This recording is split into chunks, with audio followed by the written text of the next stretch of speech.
Hello everybody and welcome to the first game of our SimWorld TV doubleheader. We are in Mexico City, Mexico tonight for game one between SimWorld Latin America and the Indy Stripes. I've missed you guys. My broadcast partner Marsh missed you guys. We are back and I'm happy to be here alongside Marsh. How you doing this evening, my friend? I'm good. How are you doing? I am doing wonderful. Always good to be here on SimWorld TV and down in Mexico City tonight. We had a good game in our hands. A must-win game for both teams tonight, Marsh. Yeah, it's a must-win game because, even if mathematically you're not eliminated after a loss here, you're just about out of time on both sides. And Indy, I think, is probably facing a larger must-win. I think Latin America is facing a kind of a Phoenix Suns in the bubble scenario. Hey, let's finish the season strong. We've got a new head coach. We're going to figure this thing out. If we get in, great. If not, we want to put together a track record of success and start building on that now that Coach Velarde's in tow for the last 3 games previously going forward. Yeah, Velarde coming in and taking over. I don't know if it's going to help them too much now, but it will, like you said, put them in the position to maybe perhaps get a good recruiting class going. I mentioned earlier on Discord today.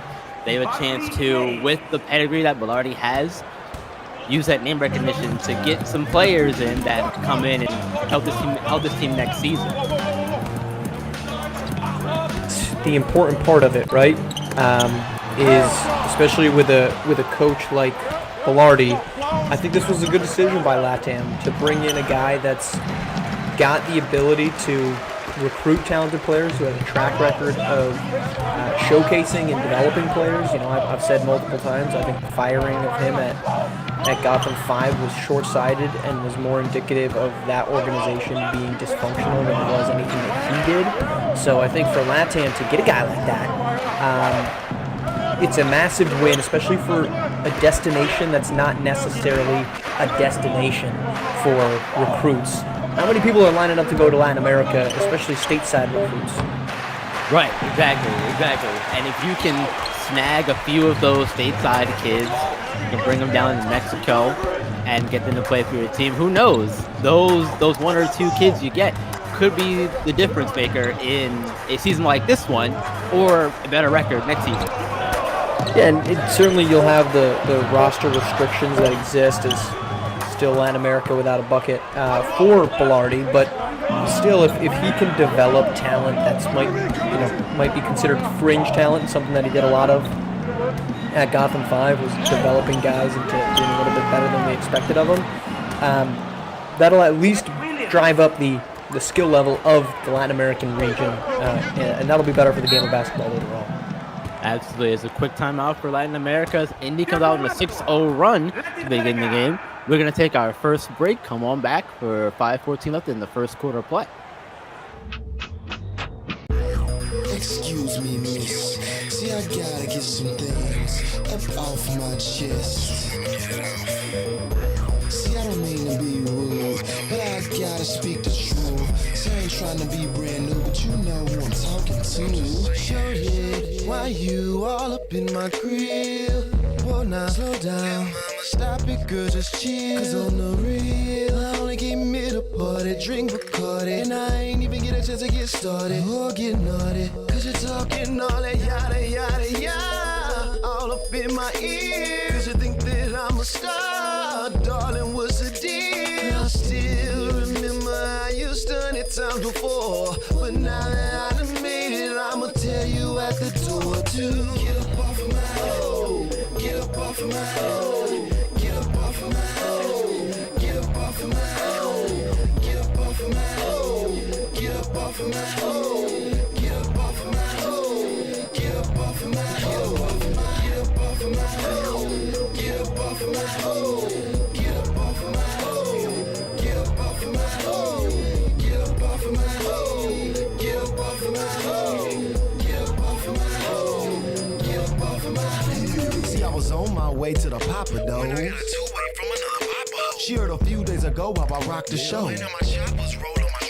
She wanna be with a nigga for all my dough. Cause she heard how I fought and I'm out and blow. A few Jesus soul when I shop in O. The Bentley that I copped off the showroom floor. Thinking she gonna ride in my drop, but no, whoa, lil' mama, what you ballin' blocking for? Sure, I bring you off the proper dough for a little stop and go, but after that you got to go. So drop it low, now bring it to the top some more. Then get me high like I'm fine up a optimal. Cause even the doctor knows if I lock the doors, I keep it poppin' like Orville Redenbacher. And I got it on lock for sure. They say I'm so hot and I got the glow. Take off your clothes if you wanna be with me. Swear to God, she ain't get up off her knees or three. They always pleasing me, never teasing me. Guarantee I keep it greasy like Easy. Pop in my CD and believe you me, you need more than 3D just for peeping me. So get up off of my hoe, get up off of my hoe, get up off of my hoe, get up off of my hoe, get up off of my hoe, get up off of my hoe, get up off of my hoe, get up off of my hoe, get up off of my hoe, get up off of my hoe,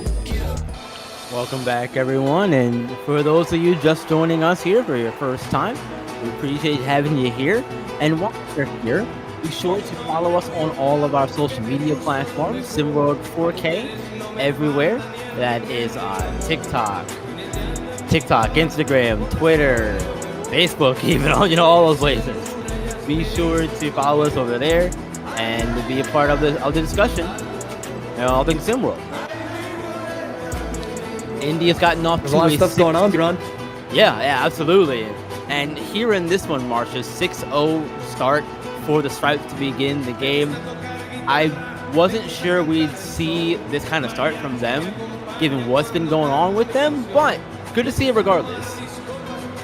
Yeah, I'm just trying to vibing with music right now. This is some good tunes, but yes, to Indy Stripes' point, they've been dealing with a lot of infighting.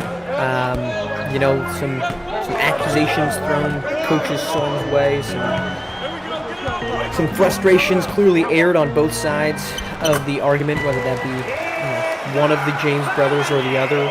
Certainly some frustrations are obviously apparent, but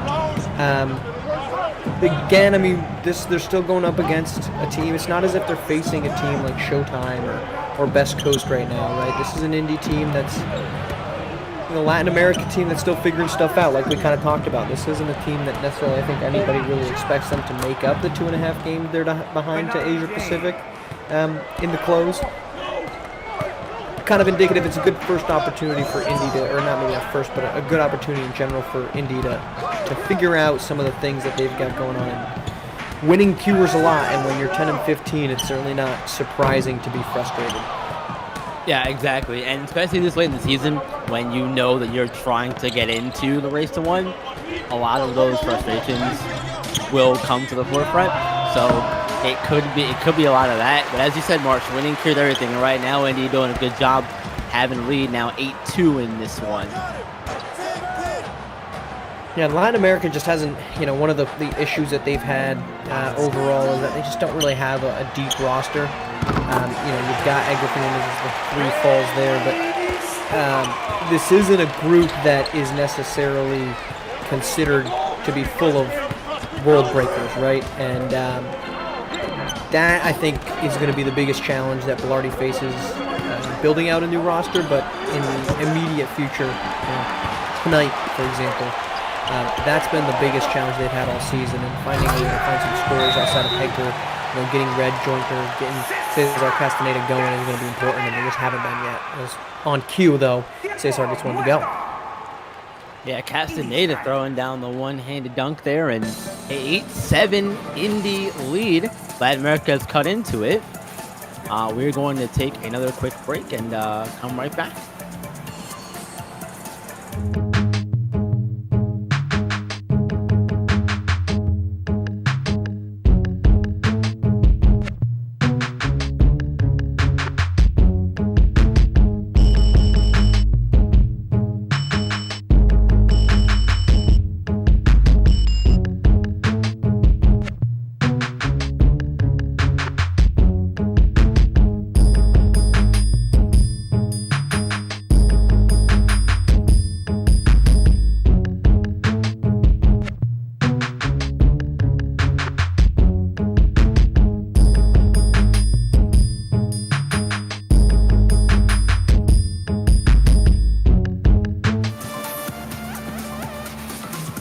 Welcome back, everyone.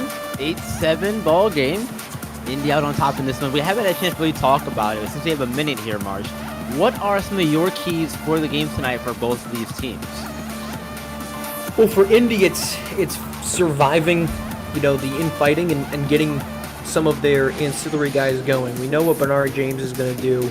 18 points per game, a pretty efficient 48% from the floor. But what are you going to get from Barkley? What are you going to get, especially from Barkley, considering the most recent, let's call them allegations, with what are you going to get from Johan Novajovic? That's really been the challenge for Indy, is that they've had some inconsistency from their secondary players throughout the season. So for Indy, it's got to be getting something going that's not that man right there. And for LATAM, I think it's similar. Edgar Fernandez, you kind of know, but he's been pretty inefficient from a field goal perspective. So can Red, can Cesar, can J-Mo, can any of these guys find a way to step up and provide some support behind their big guy? These teams are identical in terms of that. What's been plaguing them, what's worked and what hasn't. So it's ironic that they're both going to be looking at trying to execute essentially the same things. Right, and how hard is it at this point in the season to try to find consistency when that's something you struggled with all season and you need it now the most? Because this is the time where you need to win out essentially and have a lot of other things go your way to have a chance at getting into the race. Yeah, well, there's a reason that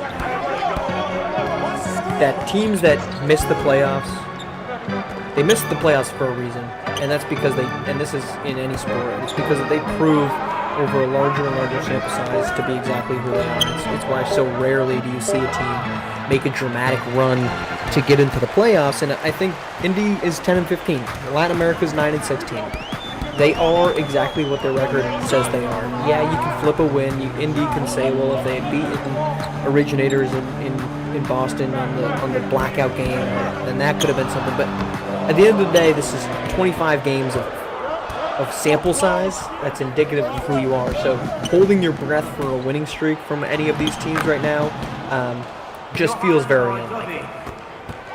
Yeah, and that's one of those things too where it gets to a point where, like you said, you have to put it together early to establish yourself, because if you don't, it's very difficult to near impossible to try to figure it out on the fly when you need it the most. It's like, you're a student and you get a paper due at 12 o'clock and you haven't started it yet.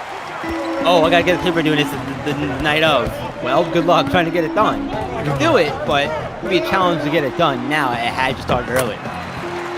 Yeah, and both these teams are plagued by kind of the same thing. Their big isn't really hyper aggressive. For Latin America, they don't really have a big.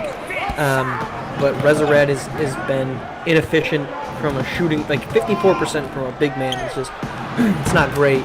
And then, meanwhile, their secondary stars just aren't as dominant as some of the other ones. Johan Novajovic is a 36% shooter from deep. That's fine, but he's your second highest scorer. We're not seeing a lot of usage of Barkley James, which is part of the reason why he's frustrated. He's shooting 57% at 62 from deep. That, over time, is what kind of makes you who you are, and I think it starts at the time.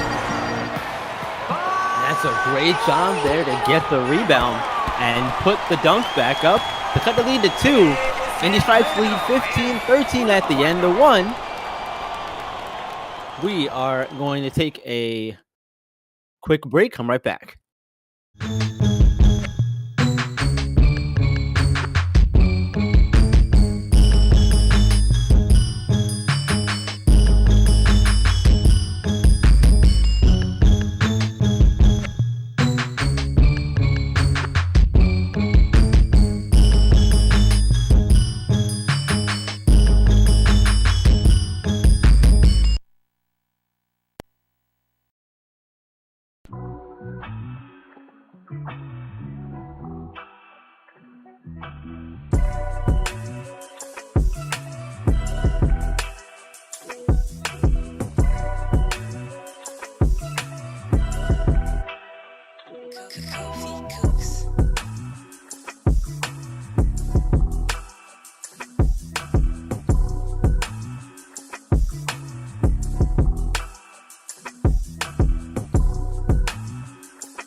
Welcome back, everyone. Second quarter action. Get ready to begin here. 15-13, Stripes out in front here. First quarter, we saw a bit of back and forth. The Latin America struggled early, but got it together there towards the end of the quarter and made it a 2-point game. That was the most inefficient. I'm rubbing my eyes over here, B-Ron. You have the lane wide open. Why are you going for an alley-oop pass? Yeah, didn't look good. Didn't look good at all. That is the exact continuation of what we talked about in the first half. Close the first quarter. Good teams don't make decisions like that. Showtime, Bronny James down to the rack. He's scoring that. These teams have good players. Latin America's best player, Edgar Fernandez, has not been playing good so far in this first quarter. Bernard James has been.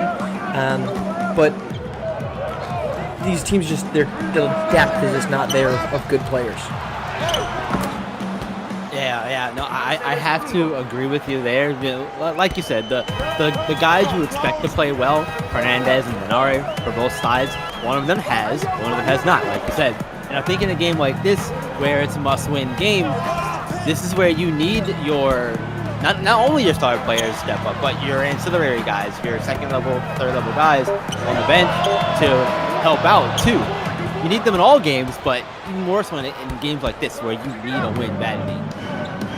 Yeah, and I think Red Joyner has showcased a little bit of the ability to be that, right? He's a 41% three-point shooter on high volume, good size at the 6'4", for the guard position, 3.1 assists. I think if given a higher workload, and I think that I would expect and I would look for that next season under Bilardi as Orville Cisco gets to go there, but I think that's going to be a big key for Latin America as you look forward. Like I said, mathematically in it, win or lose, they're still going to technically be alive. I am not holding my breath for either of these teams because of that, but we can be surprised.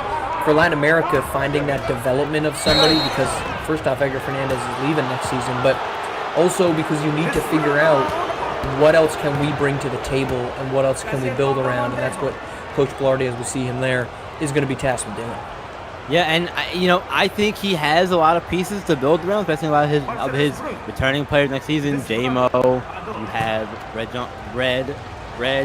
Jontier, you have Orville Clisto. You have a lot of kids here that come back next season and help out, and not only help out, but also improve the offseason, and they get the new kids in, whoever they may be. So, who knows? J-Mo always the positive peep. Says, hey, we're going to be better next year. We can be. And then what happens. And we'll see. How do we pronounce Red's last name? Am I white person butchering this? Do we know how to pronounce that one? Because you said it much more elegantly than I did. I am saying it's Jontier, but I could be wrong. We'll have to reach out. That seems and too get French for Mexico. It seems too French. Yeah, right. That's what I'm thinking. So he's from Tijuana, though, so I guess. It's possible, but I mean, I'm not here to what's the word I'm looking for? I can't think of the word now, but I'm not here to say he can't have a pronunciation of a different way. I'm just saying. Right, of course. That's a mean block. Chasing him down behind, but we'll have to check on the pronunciation, ask him later, and get that right for him. And I'm sure he wants that said right. And wants that right too. The charge from Bernard James getting the charge foul was going to go back to Latin America. One guy that I really like to see a little bit more from Indy Stripes is White Williams. Small sample size, 14 games, but he's proven to be a really great three-point shooter. 40% three-pointers from deep, 24 made threes. This is actually an Indy team that has a lot of good three-pointers and a lot of made three-pointers, right? You've got Jay Luss, 48%, 40 made. Bernard James, 43%. I mentioned Barkley earlier, 62%. That's kind of flying. Honestly, Barkley, his off-court antics are overshadowing the fact that he's one of the game's best three-point shooters. I mean, he's shooting 62.9% from deep, which just so happens to be, if he had more three-point attempts, would be second in the league. Trey Turner is 63.9% from deep. Barkley James is shooting 62% from deep, but he hasn't hit the minimum 75 3-point attempts to be that league leader top 10. He's legit, man, and I think he's unfairly, in some instances, most recently fairly, being judged for his off-court antics. They should be better with him on the floor, and they just haven't been. Yeah, he had the one game. I think it was one of his first couple of games in the season when he first won the team. He joined midway through, came in and really, made his mark and showed what he could do as a three-point shooter. So when you have that kind of ability to knock a ton of shots down with consistency, like he's shown, that is going to earn you a lot of goodwill, but it can easily be destroyed, we'll say. Yeah, the challenge that I think people, that especially, I'm not classifying everyone here as a kid, though they are. The challenge that people have is that they don't quite understand that, well, somebody will take me in. Yeah, they will if you're good, right? People put up with Kobe Bryant's personality because he's really good. You know whose personality people didn't put up with nearly as much? Nick Young.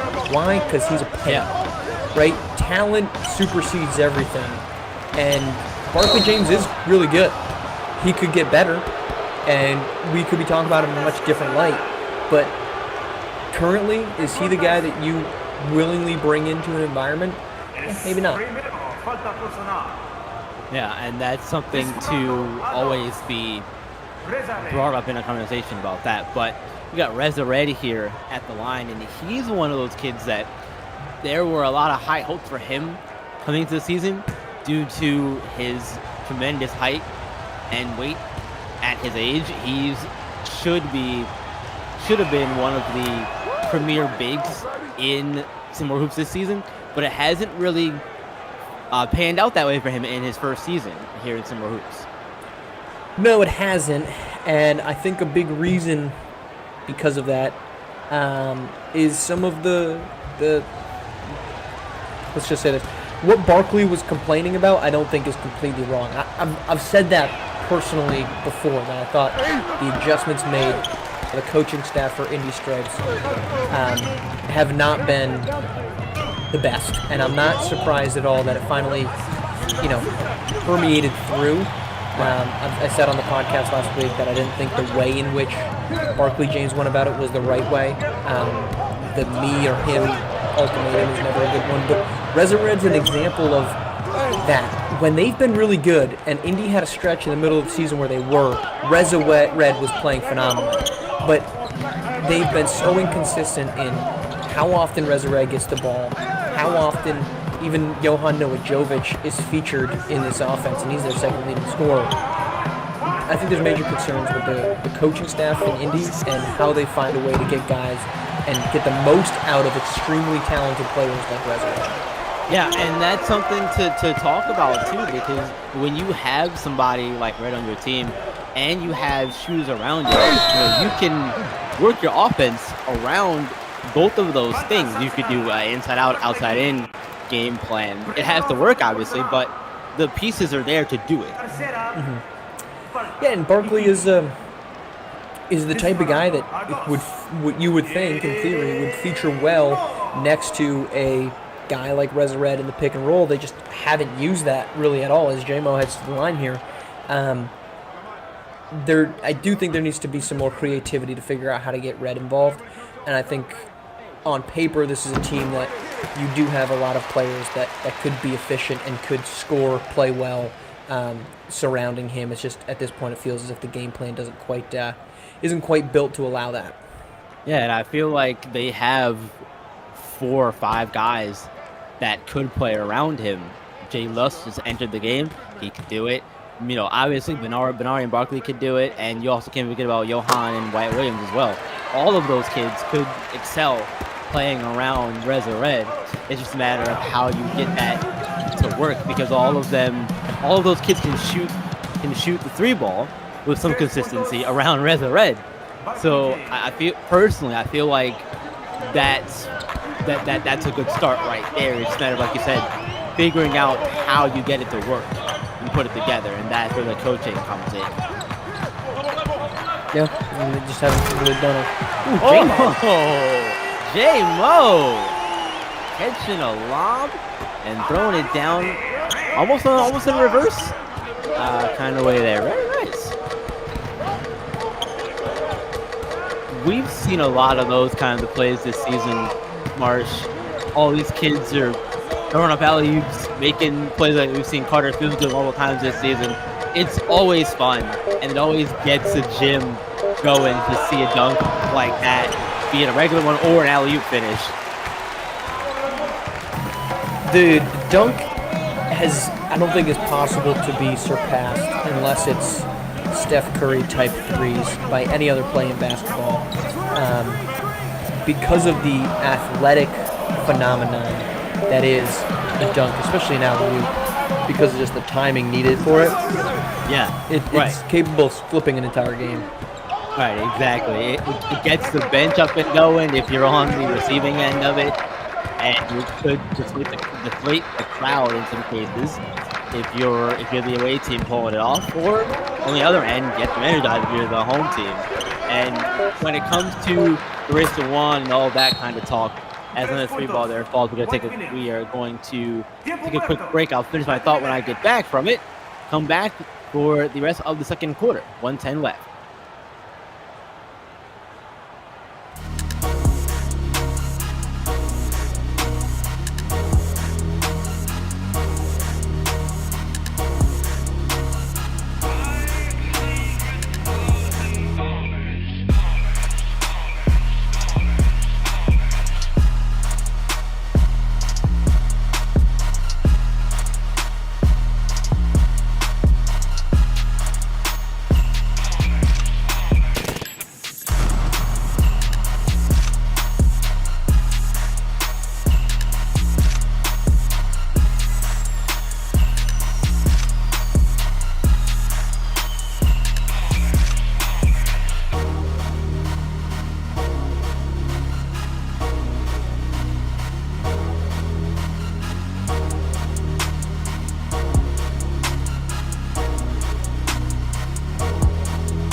Welcome back, everyone. Indy ahead, 32-24 over Latin America. 1:10 left in the second quarter.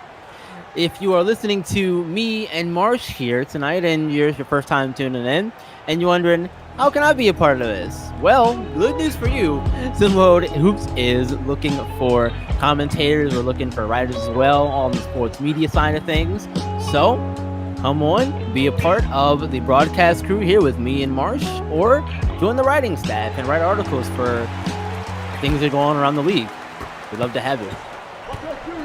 Yeah, it's a good team, man. It's a good, fun time. People should come hang out and add to the fun. Plus, you get to see places like Mexico City on the company dollar. How many jobs Right, exactly. do that? Yeah, more fun equals more better, or something like that. We have the final minute of play ticking down here in a charge on Towns Romanowski. That's two charges. Call. Two of them. We have not seen a lot of charges this season. We just got two back-to-back. Well, not back-to-back. No, but we have not. Maestro's very happy about those, though. Love seeing the charges. That's going to go on that dirty stat line for him, I am sure. The final 35 seconds left of the quarter and the half, that matter, taken away. And it hasn't really looked good for Latin America in the first half, Mars. We can save it for the second half, but man, oh man. There's Marcellus Brungo catching a lob of his own. 10-point game here for Indy.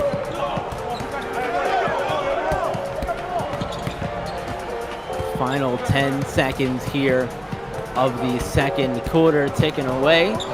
Latin America is looking to get a good shot. We'll see what they get. They get a lob, and it goes in. Unbelievable. Not, you know what? No. That's how they drew it up, I am sure. That's going to end the first quarter there. 34-26, Stripes in the lead. Marsh in the first half. Stripes have done a good job, but Latin America's got some work to do.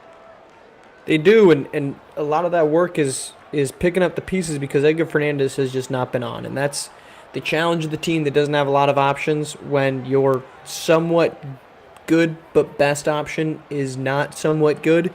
Things start to fall apart a lot. And one person that hasn't been falling apart has been the good play of Benari James. And Latin America just hasn't answered that. Again, these teams are who their record says they are. And Latin America, despite better play in their last 3 games, just hasn't been as good of a team as they probably intended they would be at the beginning of the year. So big key for them second half, get rolling. Big key for Indy, keep the ball in Benari James's hand.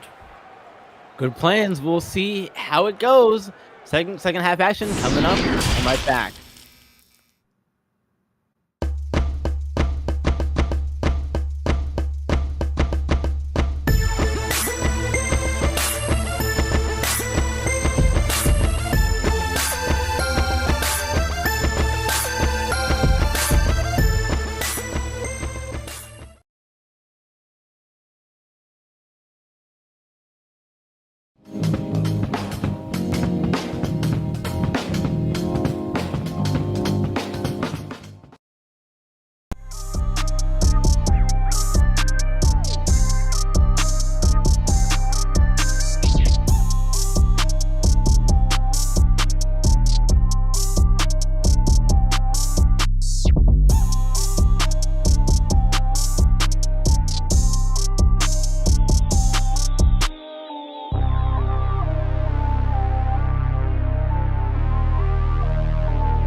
Welcome back, everyone. Second half action getting ready to begin. Don't forget that after this game will be a post-up, and then we will have our second game of the evening, which is a big one.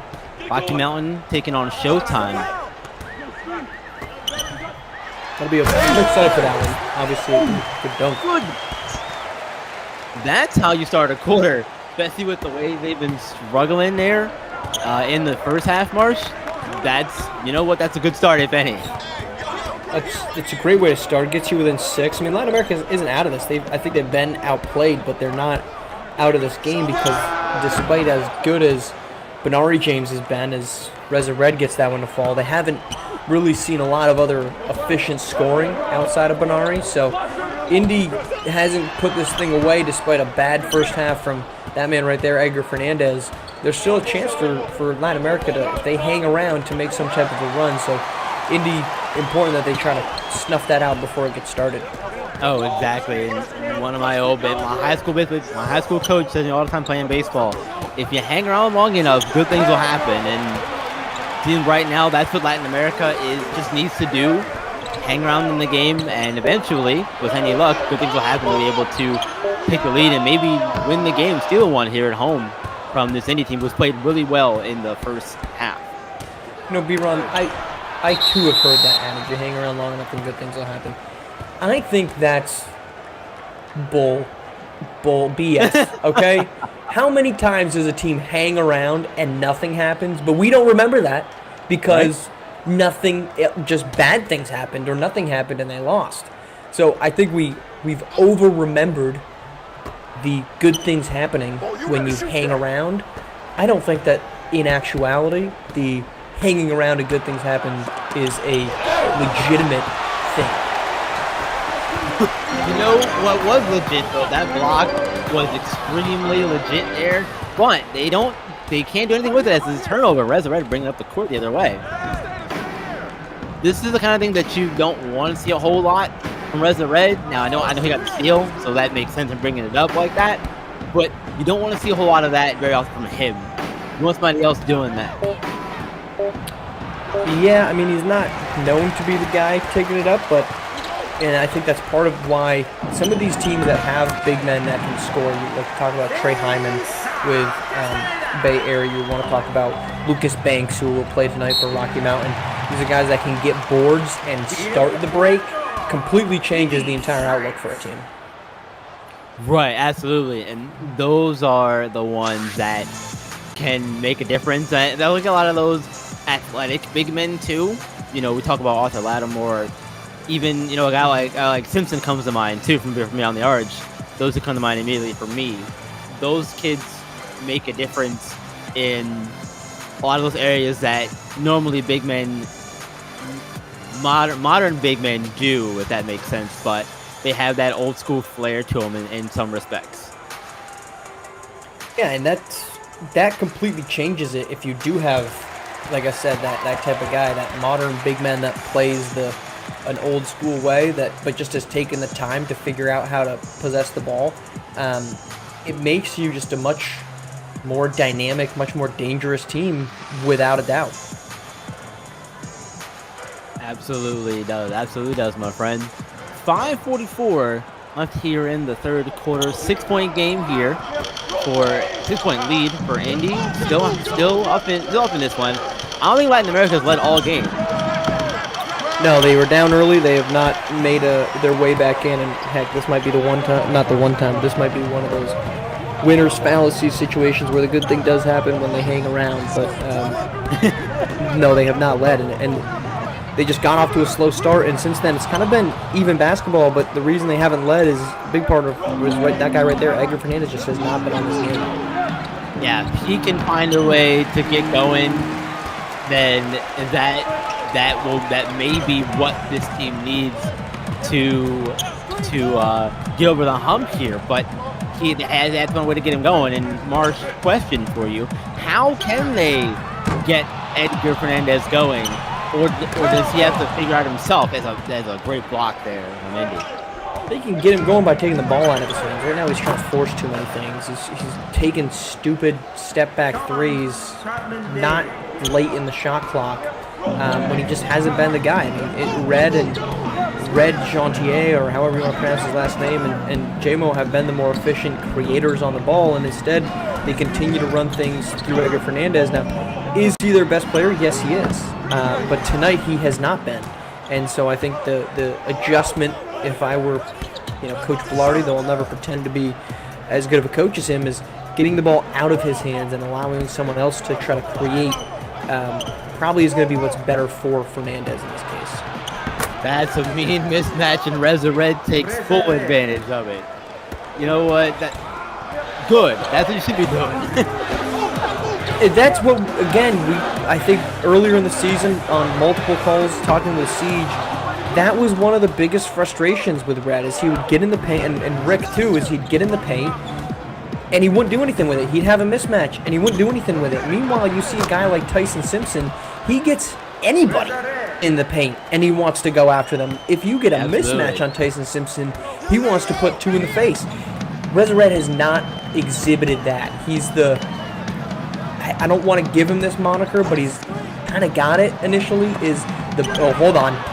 J-Mo can't finish that. Reza Red kind of has that big man that plays basketball because he's big syndrome. He's 7 feet tall, so we might as well make him play basketball. One of those kids on the team because he's tall. I mean, look, B-Ron, as the 2 falls there for Barkley, who's had a good game.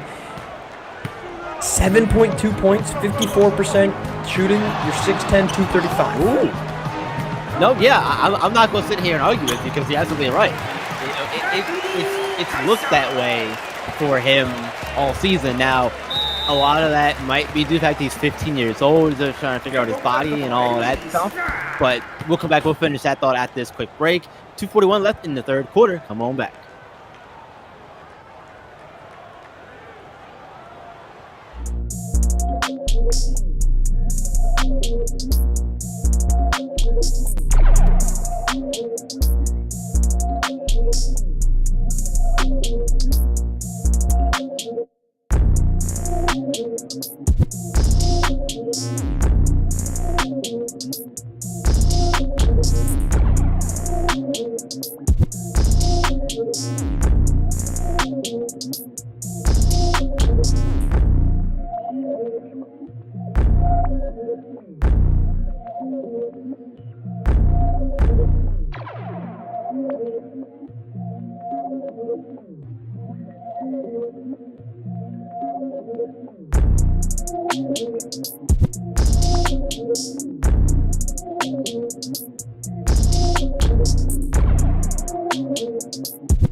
Welcome back, everyone. 2:41 left here in the third quarter of play. We're talking about Res Red before we went to break, and well, this is where he's tall.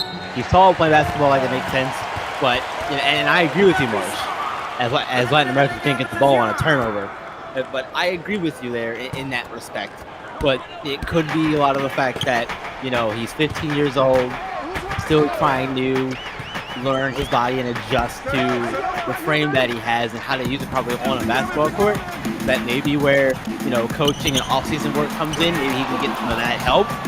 Tenacious defense there to get the ball back for Indy. Yeah, I'm not here to pigeonhole a 15-year-old into one approach, but it's just the way in which he's exhibited his play style is not one of aggression, I guess is what I'm getting at. Right, yeah. He's a very quiet kid, doesn't say a whole lot in the media. You never hear from him, which is can be a good thing in some regards. So that might just be his personality off the court. He brings it on the court at times, but if I'm Coach Devon Storm, I'm getting with him, and I want to see more of the physicality of Reza Red going forward in the future. Yeah, and what that future looks like, I think, is going to be very interesting. What does this roster look like next season? You should have most of these guys coming back outside of, I think they'll lose the roster spots of 3, I believe. Otherwise, they're retaining much of this rotation. But is Barkley back? Is Benari back? He seems to indicate he wants to be there. Is Javon Storm back? There's a lot of drama. It's hard for anybody to survive the type of drama this team has withstood this season. And I think a lot of that will be indicative. Does Reza Red come back? Does he decide to try his hand elsewhere? He's from Kentucky, so again, geographically limited. But does he decide maybe there's a better opportunity with a team like, let's say, Bay Area, who's shown ability to showcase, a guy like Trey Hyman, Showtime. Does he try to go to Showtime? Is there any reason to think somebody like Corey Yams isn't there next season or wants a bigger role? And a lot of things I think Rez Red could entertain, and I don't think it's just a foregone conclusion that he's back in Indy. Right, exactly. Yeah, none of this is like you said, foregone conclusion where it's a lock for anything to happen. Because if last offseason was any indication, there's going to be a lot of movement in the offseason from players and teams making moves at the coaching positions and all that stuff. So there's going to be a lot of movement. That's a poor shot from Jay Luss, but luckily he's there to get the rebound, but gets rejected by Castaneda. And final shot of the quarter is off. 10-point game for Indy. They lead 48-38. We'll see if they can close it out here in the final quarter. Come on back for it here in Mexico City.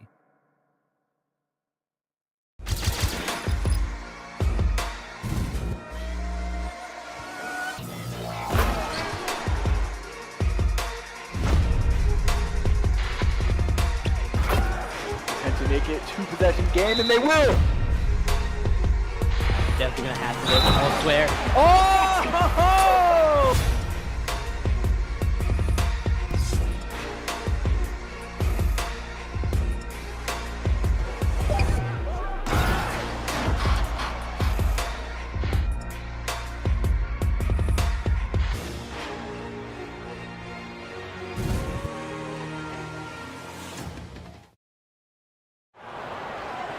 Fourth quarter action. It's been a while since I said it. I know it's a 10-point game, but I'm going to do it anyway. Put those scores up, folks.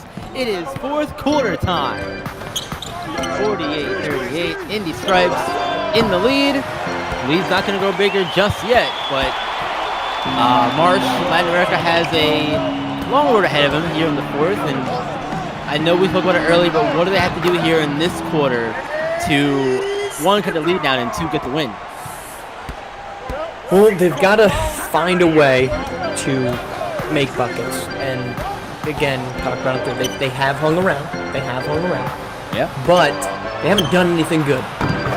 They have not hit threes, as there's a three from Jay Lust. They have not made it efficiently in the paint. They haven't strung together defensive stops. So what the key for them is to string together 8 minutes of competent basketball. We've seen 2 minutes at a time. They got within 6. We've seen minutes, but we have not seen 4, 5, 6 minutes. That's what they need to string together in order to win this game. Yeah, and we say it all the time, Marsh. Basketball is a game of runs, and Latin America, if memory serves, has not gone on any kind of run, offensively anyway, all game. And you need those, especially in a game like this where, again, it's a must-win game for both these teams. And this is when you need to play your hardest and play your best basketball down the stretch here to have a chance to make it into the race to one, even if you may be mathematically out of it in some respects, but anything can happen. But if you keep playing like this, it's not going to happen for you. No, and LATAM is, if you wanted to dissect this team and figure out what they need to do as a good take there, can't get the bucket to fall is Red, who, by the way, side point, Red Jonter, or however you want to pronounce it again, his last name, has looked really, really good tonight. And I think he might be a guy that, if you're looking ahead for LATAM, he's a guy I think I peg in if I'm Coach Bilardi, and I say Edgar Fernandez is leaving. That's fine. I've got a backcourt of Red and J-Mo next season, and I'm going to run with that, and I want more touches going through them. I want J-Mo, maybe he's a Bruce Brown type of guy. He's 6'3", but he's only made 5 3-pointers on the season. Is he a small ball 4? Can we bring in a big man? Can we recruit a big man? Just, could you get Patricio Ramirez? Could you lure him away from South America? Well, I guess he's a senior, but could you get a guy in that vein? And then you play with, J-Mo at the 3. He's an incredibly vertical guy. Instead of playing him in the backcourt, he's kind of been playing the 3 this season, but could you put him at the 4? Could you put him at the 5? Red has looked really good, though, tonight, and I think that's a continuation for this team. It's Cheese and Crow. Robert McGee. My goodness, young man. What a throw down. But, yeah, Marsh, I think you have a point there. Latin America does have players, again, J-Mo, Red coming back next season.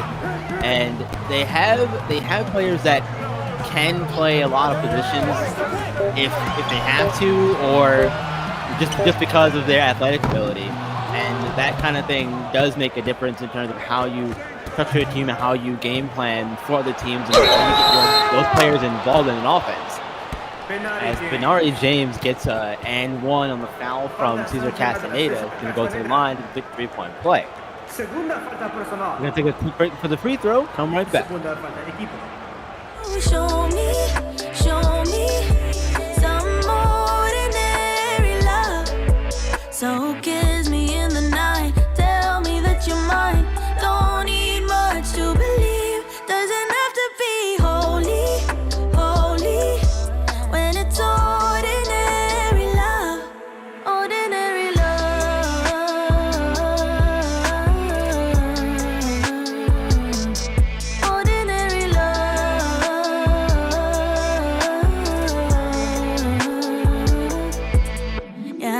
Wanna fix, wanna heal where it's hurting. Gonna put out the fire where it's burning. Welcome back, everyone. 58-42. Stripes in the lead. We're going to see a free throw here from Benari James, who got fouled before the break, made the bucket, and now looking to complete the three-point play. Is Benari James underrated? Is he underrated? Is he underrated? He is, let's see, 13. I don't have the composite rankings up, but he's 13, 24, and 20. So he's 16 composite. 16 composite? Okay. Yes. Is he underrated at 16 composite? Because he feels to me like he's underrated at 16 composite. I would have to agree with you. I would put him in the top 10. Top 10? Top 10, yeah. Wow. So we're talking, I mean, I'd put him in the okay. top 10, yeah. I mean, I don't think you're wrong. I mean, I think he's got a case. 43% shooter from deep, 48% from the floor, 18 points per game. Yeah. He might be number 10 for me, but that's top 10, right? Like, that counts. Yeah, honestly, I don't think you're wrong there. I'm just looking at 24/7's rankings. You know, they've got like Dominic Bianco at 8. I understand why people like Dominic Bianco. Don't get me wrong. I think he's a little overrated because he can't shoot a 3. Top 10 though. That might be the only guy I'd jump him over though. So I think you're right. I think his peak is 10. I only say that because it feels as if we talk about, and I think some of this is Benari James' own doing.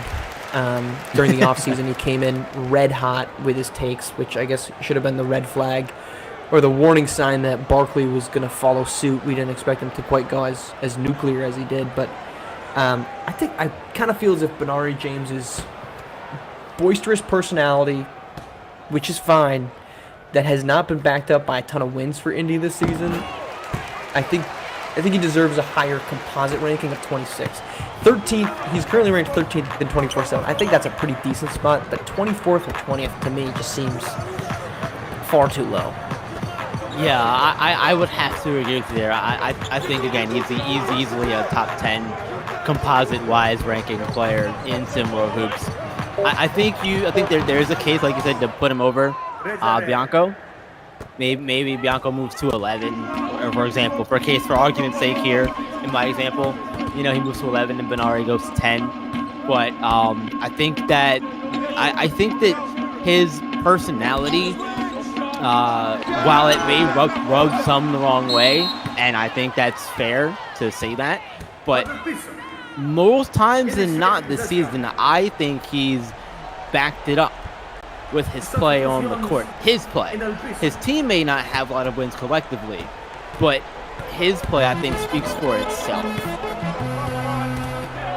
Yeah, I think it does. I mean, it's just hard to score 18 a game and shoot that efficiently. I mean, if you look at, again, just going off the 24/7 rankings, the guys that are shooting 18 points per game and shooting 43% or better, 18 points per game and shooting 43% or better from deep is the top 7. And then it's like Bianco, Trey Hyman, who I think is deservedly in the top 10, Arthur Lattimore, who I think is deservedly there, Aji Fejbenle, and Fareed Redmond. But the volume and efficiency is only matched by Bronny, Lace Darius, DJ Trey, and Jace Maguez, and Jafet Taz.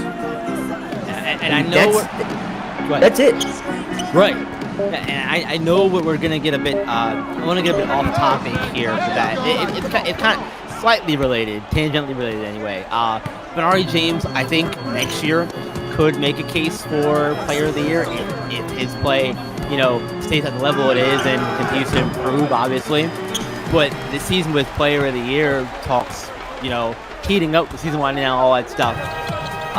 For me, it's a couple of the kids come to mind, but one of those is Darius Outlaw. Do you think that he is in that conversation for you, or is it a 2-3 player race, and is he not in that? Is Benari James in the race to be the number 1 guy? For next season. I think he's on the short list, right? Because you're losing all of the top 5.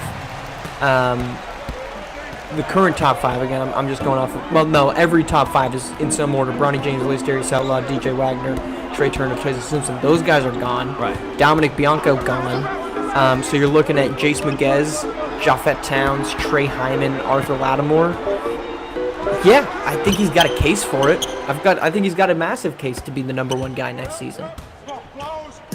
But here's the thing, though. He needs to win. Right. I agree. You can't be 10, and I think it's why Tyson Simpson, I think deserves more of an argument for number 1 because he's led Beyond the Arch on a really great run most recently to get 4 games above 500. But you can't be under 500 in the top guy. You can't. And I know that winning isn't everything that wins in a team sport mean you need to have better teammates. I get that, but you can't look at these rosters and say that drastically different is the supporting cast of Indy as compared to Best Coast Ballers. At least Darius Outlaw carries that team in ways that Benari James has not. That's perfectly fine, but they need to win more with Benari James as the lead guy. And I think there's a very serious case. He's 6'2", 200. If he gets to 6'4", 6'5", he's going to be tough to stop. Yeah, absolutely. Definitely agree with you there, Marsh, in that regard. I think that, too, you made a good point there about, team play and equating to you being a top guy. For example, for me, this season anyway, LDO comes to mind. I like his play, I do, but he doesn't have the weapons around him, which I think make him more in that top guy case because he doesn't have the team around him. He has to do it himself. But does that make you the best player in the league? Yes and no in some regards.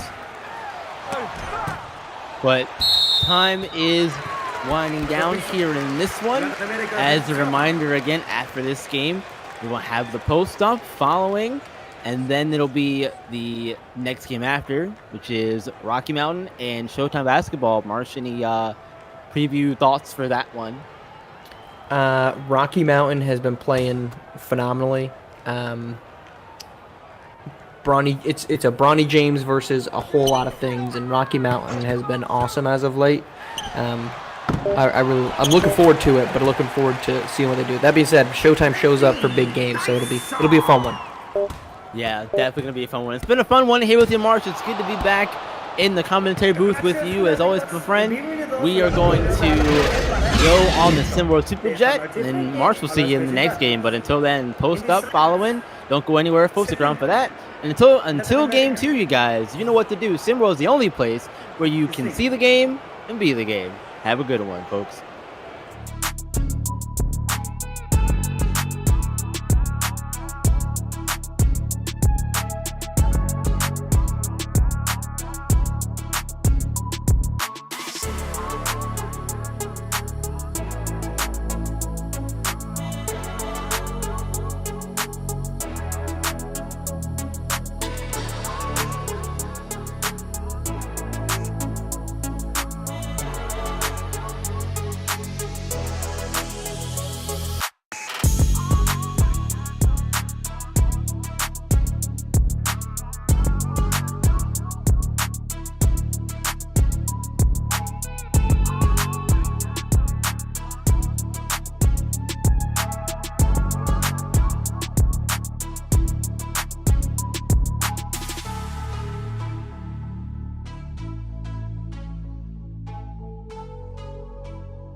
What up, what up, what up? We're back with another edition of the Post Up. Y'all know who I am. I'm Yells. Y'all know who that is. That's L-O-L-O-B.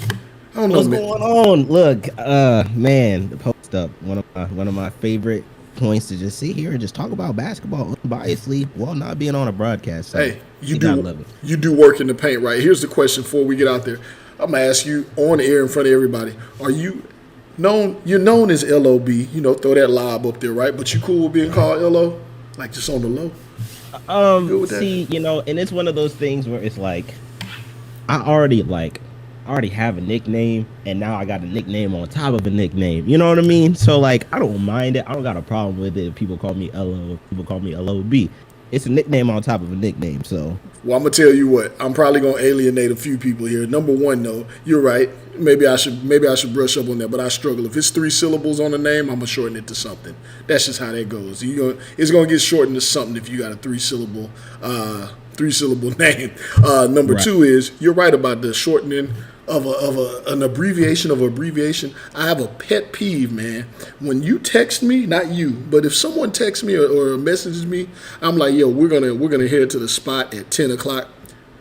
If you're gonna text me, okay is an abbreviation. Do not send me just the letter K.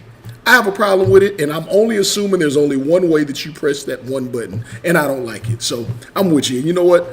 L-O-B. I'm gonna say the whole. I'm not gonna abbreviate an abbreviation because it ain't right. It ain't right. Okay, so the thing is, right?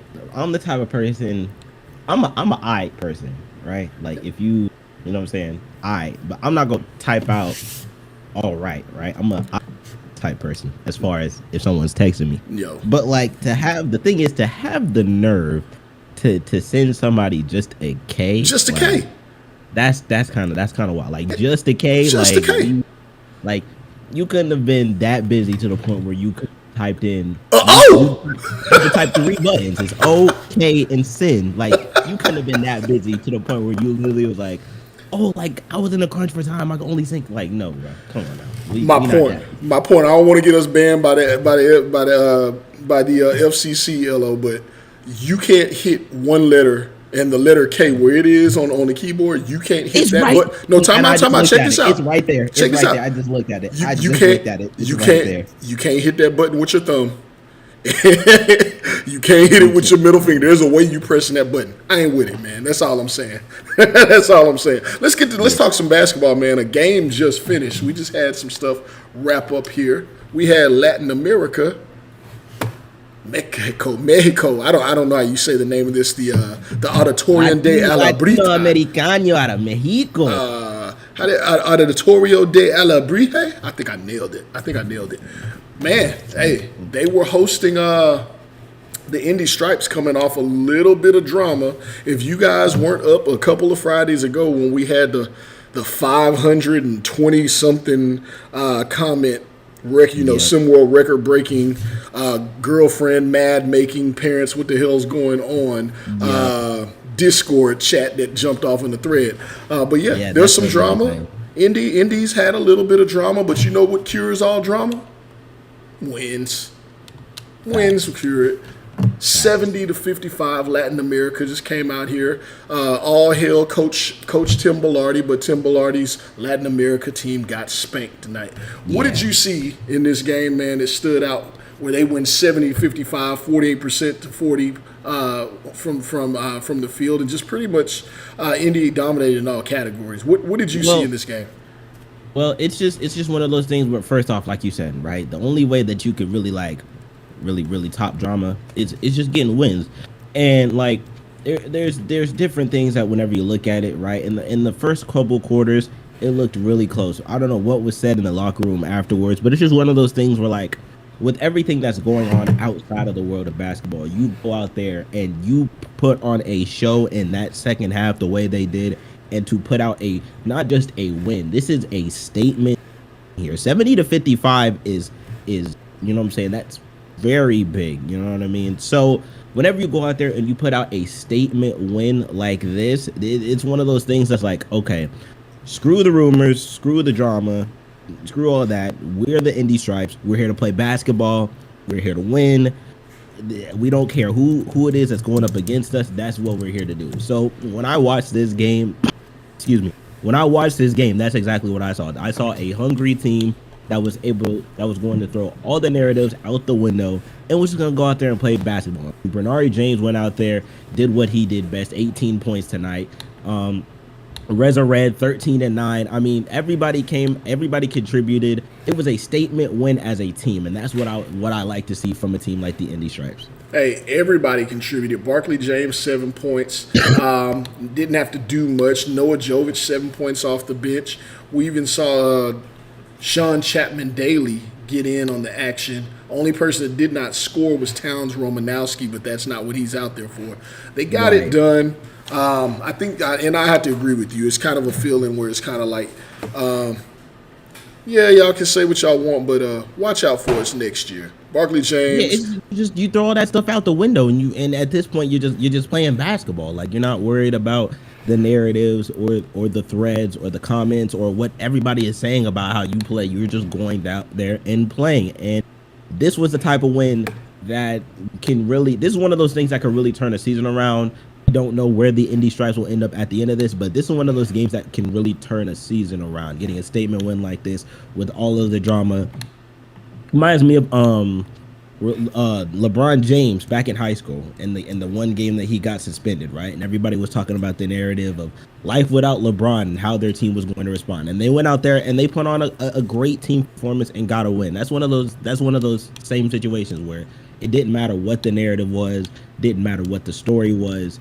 This was a team full of hoopers, and they came out here and hooped, and they came out here and won. So, hey, great game. On the other side of that, man, we saw a Coach Bellardi-led team that did not look so great. Red Joyner, we're going to get him on the show, and he's going to clear up how this name rocks, man, for us. Yeah, it's a lot of consonants put together. So, but yeah, 17 points, 6 assists. Looks good on paper, but he shot 6 for 15 from the field.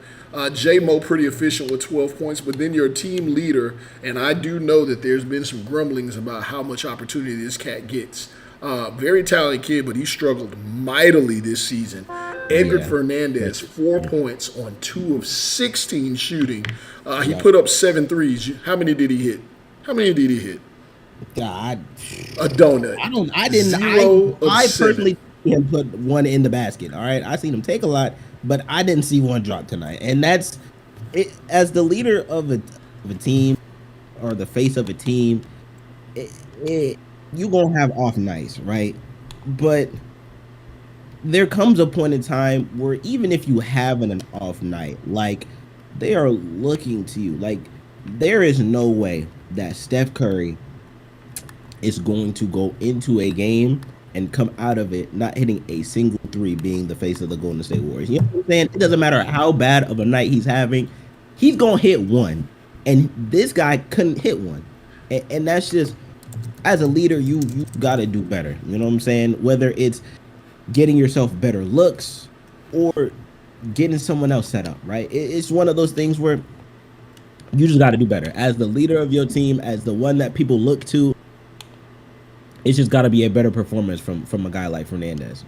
And then do you feel like in that scenario he should have looked for some other ways to get his team involved? Could he become a facilitator? Could he have not taken some of those shots? Like, do you make those adjustments, or is it, we hear people, and before I give you the floor on that one, as media, as fans, I think we all tend to just say whatever. We can take one coin and take either side with the same coin, right? So, in this statement, we're going to say, what could he could have changed gears and done something different. But on the other time, if it was in the clutch or in some other moment, we say shooter's going to shoot, right? But I'm going to say he's a shooter, but what do you think he should have done tonight? I just feel like, and it's definitely hard to say, right? Because it's definitely a heat of the moment thing. It's one of those things where, like, when your coach has that sort of trust in you, right, to continue to let you shoot. I recently watched it was a short, and it was Paul George, because he has his podcast, and he was talking about how he used to hoop in OKC and how Billy Donovan used to just let him go, right? That's why he He was third in MVP voting that season, right? And they talked about Dog that season too. they just let him go in OKC, right? If he had a bad game, coach was like he trusted that PG would be able to shrug it off and move on to the next one, right? But when you're PG caliber talent, you could do that.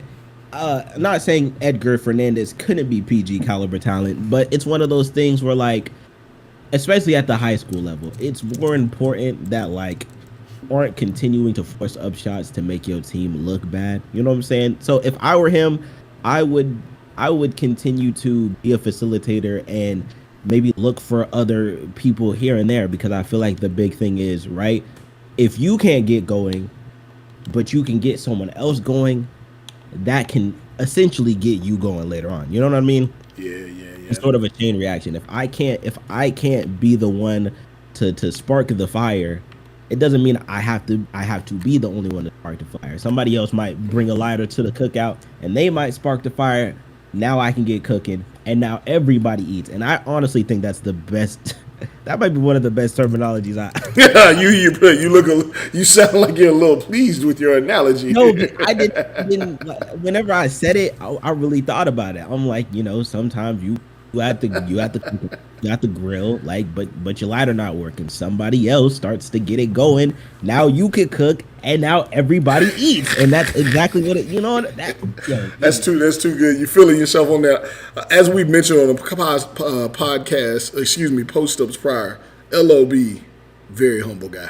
I try. I really do try. I do. Look, LO, we had another game, and we had another final here. That wasn't the only early game we had in SimWorld Hoops. We had the OGs, the originators, taking on the Queen City Kings, and it was much more of a fight than I think people would have really expected it to be. Originators did hold on and get the victory 74-71.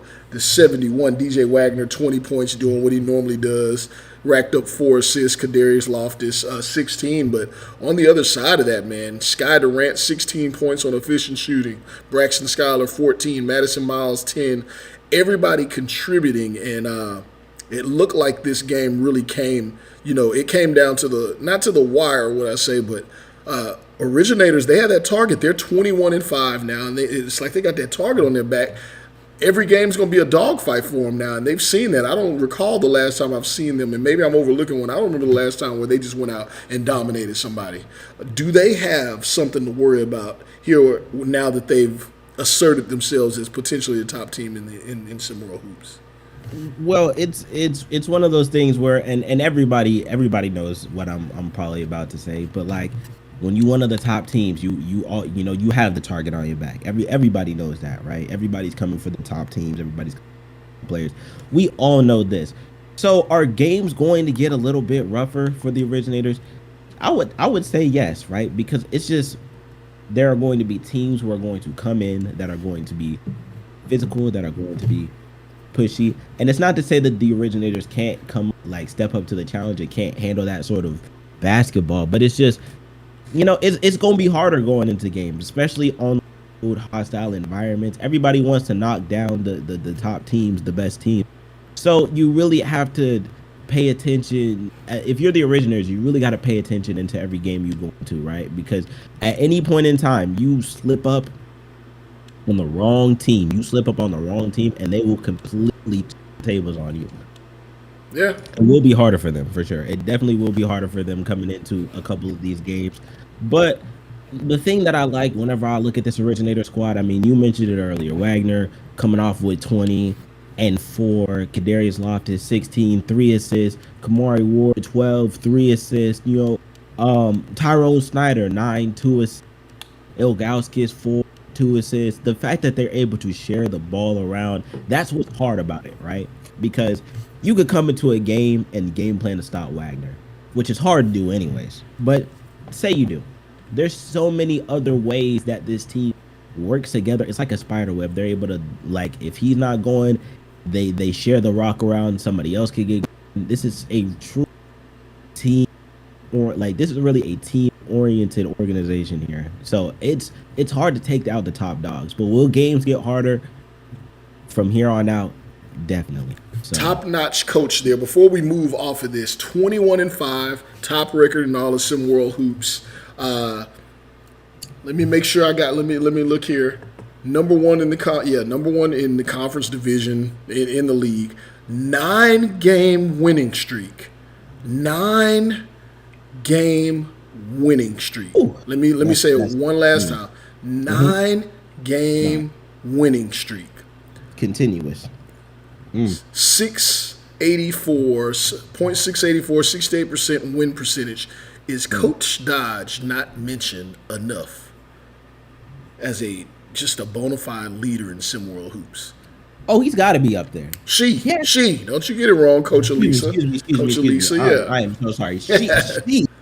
She definitely has to be up there. I mean, the way that she's been able to come into this organization, and my apologies, but the way she's come into this organization and has completely changed the culture, the energy, the way she is oriented around this team full of stars, right? Because it's hard for when you got guys like Wagner, Loftus, Ilgauskas, Snyder. I feel like in their own right are great players, but when you could take them, put together, and put them in a team situation to make the entire team better, I feel like that's just not just player skill alone. That's coaching, and Absolutely. what she has done is something truly immaculate. This is why I have her as my coach of the year. If I'm allowed to vote, I'm putting her on there because what she has done is immaculate. It's amazing, and it works. Like, it's proven to work. 21-5. You don't go on a 9-game win streak just being lucky. You know what I mean? Like, some games you might pull out and you might, we got out of there barely, but not 9 games in a row. Yeah. You know? So you definitely got to give her props. She definitely had some skilled players on that team last season. She took Johnny Baldwin, who was not really highly heralded. I mean, maximized what he had out of nowhere and turned him into Johnny Ball Game. I don't want to take anything away from him, but she took the reins off. He went absolutely nuts last year. I think they were, named the New England Stars. This year, she's had a loaded squad, and she's found a way to get them to play together. 26-12 all-time record, leading the top team. And then tonight we had, we failed to mention, we get out here just talking about final scores. DJ Wagner hit the game winner in this one here that just happened with the Originators. So big-time game for them. Coach Dodge, shout out to you. Shout out to all the coaches out there in Sim World Hoops. But put some respect on Coach Dodge's name. Yeah, put some respect. Respect. Speaking of respect, man, we're going to keep it moving here. NBA nostalgia versus NBA recency bias.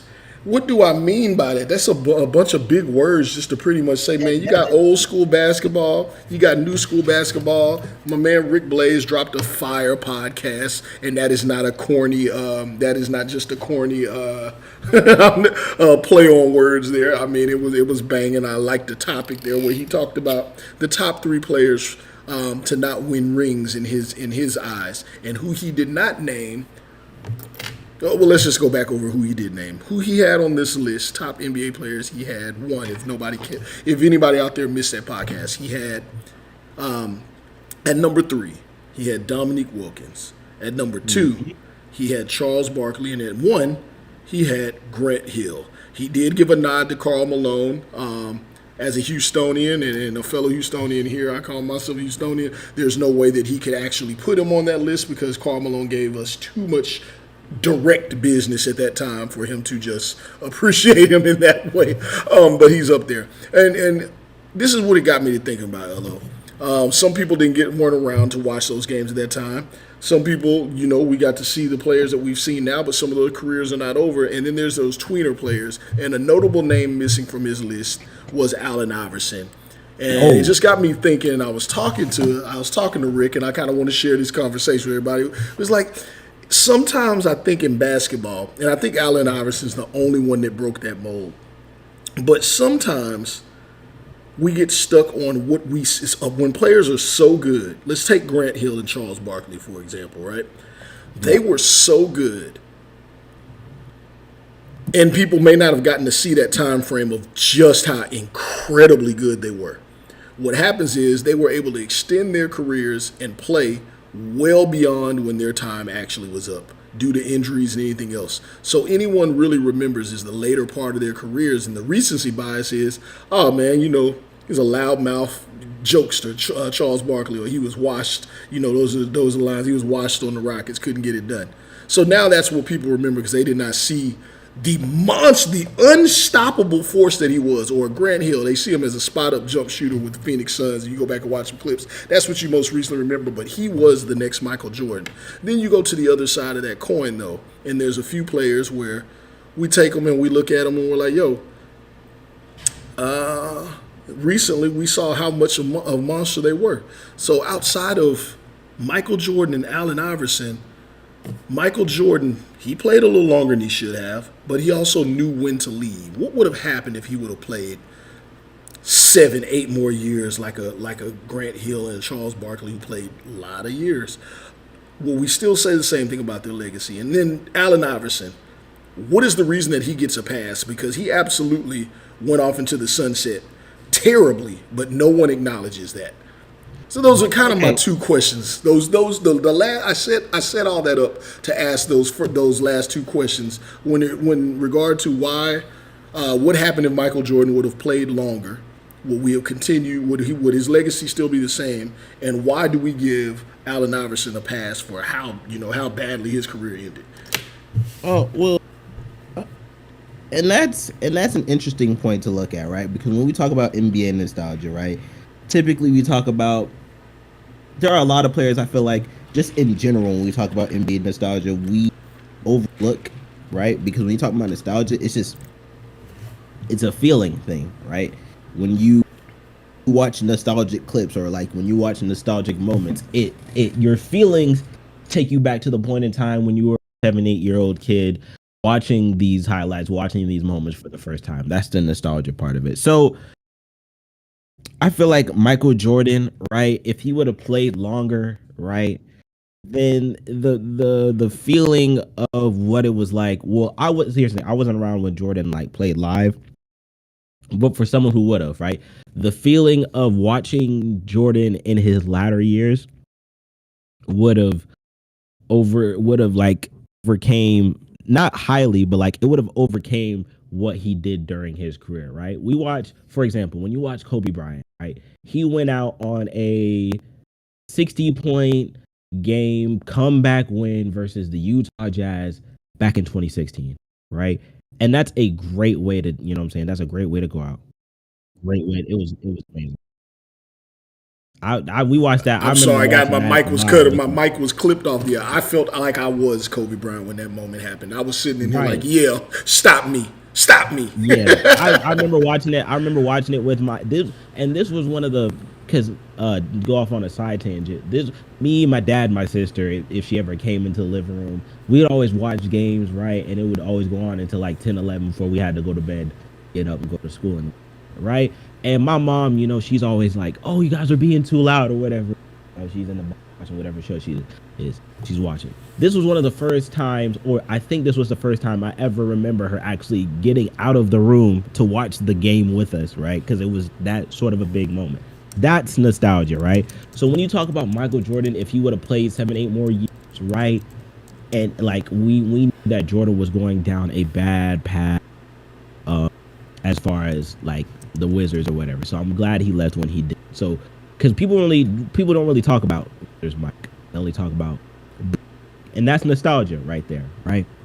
If he would have played 7, 8 more years, I think it might have tarnished that a little bit, right? It's like when you talk about legacy, right? We could talk about the success that he had whenever he was on the Bulls, right? But when you talk about legacy, you start looking through an entire person's career. Tack on 7, 8 bad years from Jordan, and that dampers his career a little bit. That's why I feel like we as sports people so highly look at LeBron's career, because for 20 years he's essentially been one of the best players, if not the best player in the league at that time. All 20 years that he's played in, right? So when you look at guys like Allen Iverson, who had a trail end of a basketball career. I'm not really sure about that one. That was the one that kind of confuses me because So it looks I like look at nostalgic Allen Iverson, right? I'll say this real quick, What do you Elo, think because we about got some comments in the chat. We think we got Coach Drees chimed in. Shout out Coach Drees. Shout out Coach Dodge. Shout out Coach Skinny. Look, we got Charles Pinker. We got some people in the building. Shout out to you guys not checking out on us. Appreciate How's it y'all there. going? It's all love. Coach Drees said here, he said that Allen Iverson gets a pass because of his stature, his warrior mentality on the court. And says he's not certain that that's warranted, though. What are your thoughts about that? I think that, and to that point, I think the fact that we don't look at the tail end of Allen Iverson's career, right, as far as his nostalgic legacy, if you want to call it that, is because of like the off-court antics that we bring. When we talk about Allen Iverson, what are the main things that we talk about, right? We talk about his basketball skills, but we talk about more so the culture that he brought to the game, the clothes that he wore, his mentality, his mindset. We talking about practice. We talking about his headband. We talking about the cornrows, right? And all those things aren't specifically related to his basketball skill. He was also a great player on top of that, you know? So he was more of an icon, just as much of an icon for his off the court than he was on the court. Is that what you're saying? Right. So we sort of diminish his last couple of years because when you talk about Allen Iverson, you talking about more, like you said, of the icon that he was off the court than he was on the court. You talk about Jordan, you typically talk about things that he did while he was on the floor. When you talk about LeBron, you typically talking about things he did on the floor. You talk about Iverson, you typically talking about practice. And talk about practice. Before we move on to this other segment, I'm gonna say you talking about icon, you talking about off the court. Come on, man, off the court. You talking about off the court. I feel you on that, but I'll say this about AI. Just to keep it a buck. I think he was the ultimate underdog for me. He was the little guy, and I think there was some underdog factor there because he was tiny and he was just ferocious about it. So I agree, and I think that's why he gets a little bit of the pass. But I will say his inability or unwillingness to come off the bench at the end of his career, that he could have played and he could have got a ring. There's some things could have happened if he would have been more willing to go out into the sunset in a veteran role. So, but would we still be? But here's the thing: even if that's the case, right? If he would have taken a backseat role and potentially got a ring, let's say he did, right? Don't you think that would take away a little bit from No, and we got to keep it moving. I'll say this because when he played for the Grizzlies, let's not forget he played for the Grizzlies and averaged like 6 points. If he would have actually taken the role to be a sixth man, he would have averaged more than 6 points. But he wanted to come to the court and say, I'm the star every time he stepped on the court when the league had caught up to his speed and quickness and seeing him. So, yeah, coming off the bench, leading the sixth man. Only thing I'll say is that I just think it takes away from his, like, he had the mentality of, like, I was gonna kill you, right? And then, like, for us to look at Allen Iverson as that kind of person, right, being a top dog, especially being small, and then now you're looking at him like, oh, you kind of laid off the gas pedal. That's why. Coming off the bench and playing only 12 minutes a game and scoring 6.2 points, that's taking your foot off the gas to me, and that's what he allowed his career to be because he was unwilling to come off. And nobody's saying nothing about Derrick Rose, and Derrick Rose is playing his role, right? Post injury, so I don't know. And then on the other end of that, just to add, LeBron James, a little bit more humble though. Yeah. And that's my point. And Allen Iverson was more chatty. To go from this talkative, chatty guy to the veteran, it's not that I couldn't see it from him, but like I know Allen Iverson as the big talker, the chatty, he puts himself first, right? Yeah, and that's my whole point though. That's my whole point. To your LeBron point, I hated LeBron for quite some time until I had to look at his whole body of work, and your point was spot on. I think that's where a lot of people say, hey, I can put him above Michael Jordan. There's a lot of, we're not having the whole who's number one talk, but LeBron's legacy is in the fact, more so than the wins, even though he's had the wins, is more so in look at the level he's played at for so long. At some point, longevity plays a factor, and I think you're spot on with that. I'm convinced he's been a top 3 player. You know what? I ain't even gonna go that far, but I'm 100% sure he's been a top 5 player every single year he's been in the I'm gonna say top 5 every single year, but for like the last 13, I say the last. the I say last the last maybe 15 like years. 10. I would say last 10 or 11. He's been on that 4 or 5 count. But I at least think I he's still think I think he's 5. top 3. I think he's been top 3 for the last 15 years. But look, that's a perfect segue, Elo. I'm glad you brought him back up. I'm glad I kept him in my heart and mind, because here's the deal. It's time to talk about the next matchup we got coming up, man. We got a matchup coming up in roughly 24 or so minutes in memory of the great Kobe Bryant. If you're wondering why it wasn't 25 minutes, 30 minutes, or 20 minutes, we remember Kobe around here. But coming up, we got Showtime basketball heading into the high altitudes of the Rocky Mountain Monsters to the Cattle Ranch Event Center, man. We're talking about LeBron. Let's talk about his little guy who's out here dominating some world hoops. We got this matchup coming up, man. It's time to get into the paint. It's time to post up, and let's utilize that 3 in the key, sir. What are the 3 things that you're looking for in this matchup between Showtime and Rocky Mountain Monsters? And the conversation's been great so far, like everything we've talked about. But I'm gonna save it for my third point, and it kind of hurts, but I say point number 1, right? When you look at Rocky Mountain and you look at the team that they have, right? Look, they need to put their foot on the gas pedal early, and as often as they can, right? And I know it's easier said than done, but that's exactly what they need to do. They need to come out strong if they want to give themselves an opportunity in this one. Like, they really need to come out strong in this one. I'm looking for guys like Justin Bell to go off in this one. I'm looking for guys like Ireland early. Daquan McDougal needs to come up and have a big game tonight. I need Rocky Mountain to come off strong, and any sort of slip up or any sort of mess up, they need to take advantage of. 2, I need Showtime, right? On the other end, I need Showtime to take care of the basketball better. You're one of the top teams. Everybody's looking at you going into this game. Y'all got the target on your back, and everybody knows it, right?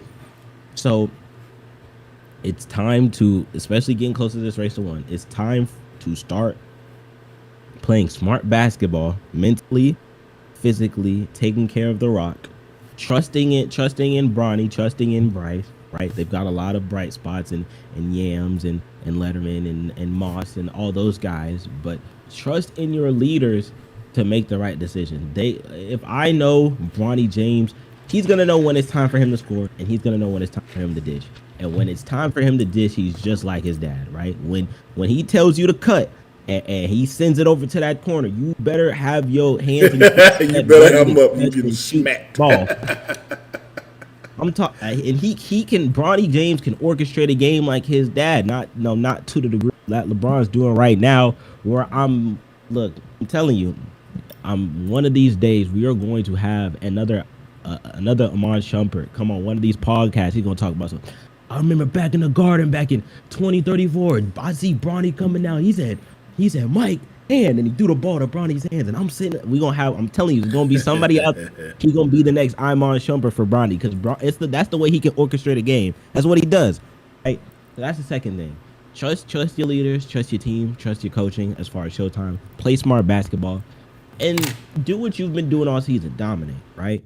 Rocky needs to come off to a head start. But my third thing, and this is the very interesting part of this, right? Showtime is one of those teams that is very much known for letting off for some odd reason. They go up big and they let off, and sometimes these games get really close when they shouldn't, right? And that's one thing, right? It's hard for Showtime. They get the wins in these close games, but they shouldn't be, right? So a lot of times Showtime will let off the gas and it will become a close game. But Rocky Mountain has a tendency to make games close in the end, but not be able to finish. So it's one of those things where it's like, with both of those being flaws for both sides, whose flaw is going to be bigger in tonight's game? I feel like that's going to be the big thing. because if Showtime gets it close and Rocky Mountain starts inching back, will Rocky Mountain be able to close the game? Because they haven't been able to do that a lot of times. I feel like there's a lot of games where they get close to closing, but they just don't get it done, right? But as far as Showtime, are you going to allow them to get close, or are you going to continue to play Showtime basketball for 4 quarters? That's the big thing. So look for that. If this game starts to narrow down and get to that point and get close, look for that team that's either going to let it slip up or slip. You know what I mean? That's what we're looking at. It's late. So. All right. Well, we got Showtime basketball heading into the Cattle Ranch Event Center. My goodness, we got Bronny James. Don't forget, there's another James son of that team, number 2 on the team in scoring, with Bryce James. Bronny James, all the highlights, leading Simworld Hoops in scoring at 22.5 a game. Number 8 in assists at 4.2. Showtime sitting at 17 and 8, won 4 of their last 5. I'm sure everybody's looking at these guys and these kids as the favorites, but let's not forget Rocky Mountain Monsters. Who has the better record of the two? Currently, the Rocky Mountain Monsters at 18 and 7. They've won their last 3, 4 of their last 5. Lucas Banks, Justin Bell, Daquan McDougal taking on the likes of Bronny James, Bryce James, Nick Moss, and Corey Yam. So you guys stay tuned. Keep it locked. We appreciate you. Can't forget Booby Walker, man. You can't forget Booby Walker. Booby? Let's not forget Booby. You're right about that. But look, we appreciate you guys with us, hanging with us on the post up. We're going to hit that 24-minute break. You throw those 2s up. You throw those 4s up. You throw it up for the Kobe Bean, Brian. We got a matchup coming up for you guys here pretty soon out in Denver. Stay tuned.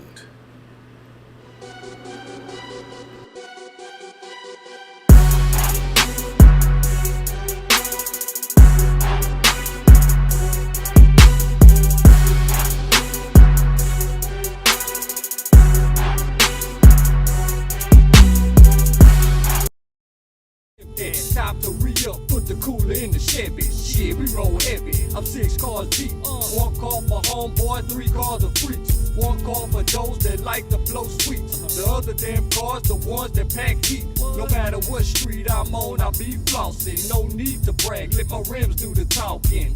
I'm walking straight south talking. To be a true baller, nigga, it be costing. Riding sideways, candy dripping wet, remixed it. Now we in our private jet with the candy wet, and we gon' sit it sideways. Third coast, baby, we was born to parlay.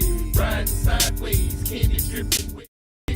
Now we in our private jet with the candy wet, and we gon' sit it sideways. Third coast, baby, we was born to parlay. See me and GMC, the XL Yukon, riding Houston, Roadhog getting over 2 tons across the pavement. I'm tinted up with 4 ladies, them cooks stood up, they finna raid me. It's gravy from state to state, we be on a paper chase. Just riding sideways is one of my favorite ways to trip candy, so them haters can't stand me around the brandy, cause I'm rolling with my family. CT collab though with the chain dangler, player partners be holding with the skyscraper. Take off all haters when we in the navigator, and step out like Snoop Dogg and some alligators with a 2-piece of money, and I'm trying to get rich. You in the red zone now, don't fumble it. You better be aware who you rumble with. It's your boy CT going hit for hit. Riding sideways, candy dripping wet, remixed it. Now we in our private jet with the candy wet, and we gon' sit it sideways. Third coast, baby, we was born to parlay. Riding sideways, candy dripping wet, remixed it. Now we in our private jet with the candy wet, and we gon' sit it sideways. Third coast, baby, we was born to parlay. Sit 'em sideways, ride, I'm gliding, I'm high on life. It's my time in line, and now a nigga shining bright. Fuck a 9 to 5, I just recline on the mind. If you rewind, you find there's no denying I'm tight. Just give me the line. Like Sean Paul and I'll be straight. You see me leaning so hard, it's like I need a V8. I needed a break from toting the hammer. Last week I did a show in the front row of the Copacabana. My lyrics will give a nigga hope in the slammer. Since I'm all about my dough, you ain't gon' blow out my candle. Hope you can handle RE double. When I fall off in the club, nothing but love. VIP no cover, none other. Burn rubber on dubs. Sitting in the Lex Bubba, drinking my cup. Mix my Belvedere with Everclear, cause I'm still a thug. This is the remix, nigga, so famous here in your truck. Riding sideways, candy dripping wet, remixed it. Now we in our private jet with the candy wet, and we gon' sit it sideways.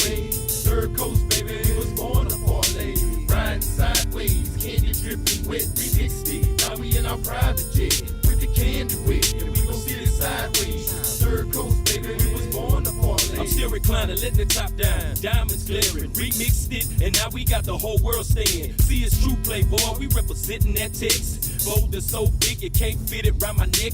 Dragging my knuckles on the floor, cause the bracelet is sitting so heavy. Dog, I need a hand. You can call me the lumber man like Paul Bunyan, cause I get all my steaks and my funyuns in 2x4. Mansion doors, pull up on big screen. Sitting in the hot tub, I'm looking so clean. Bling, bling. Yes, sir, ballin' became a habit. I'm blowing up on this cabbage, I'm blind across sea. Got 03s with the sprees. Man, I got the beat knocking. Papa's watching cause it's hit for hit. Featuring Red, AJ, and CT up on the remix. For the fly ladies and Louis Vuitton teams. Independent women out making they fucking cream. Get your fetty, baby, cause it's oh so lovely. We sipping bubbly in a day. And we Riding sideways, candy dripping wet, remixed it. Now we in our private jet with the candy wet, and we gon' sit it sideways. Third coast, baby, we was born to parlay. Riding sideways, candy dripping wet, remixed it. Now we in our private jet with the candy wet, and we gon' sit it sideways. Third coast, baby, we was born to parlay.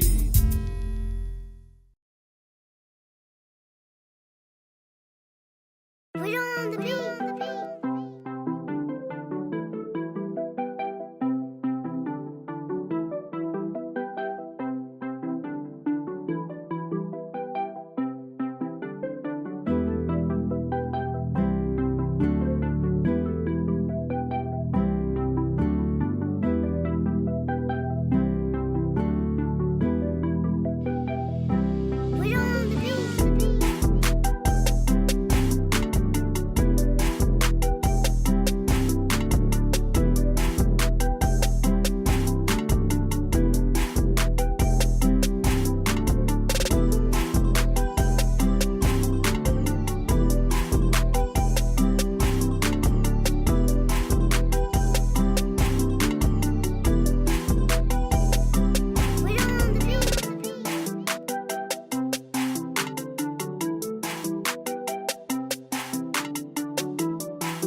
Good afternoon and welcome to the Cattle Ranch Event Center in Lodo, Colorado. I am Marsh, joined for the first time in my professional career in the booth by Sam. Sam, how are we doing?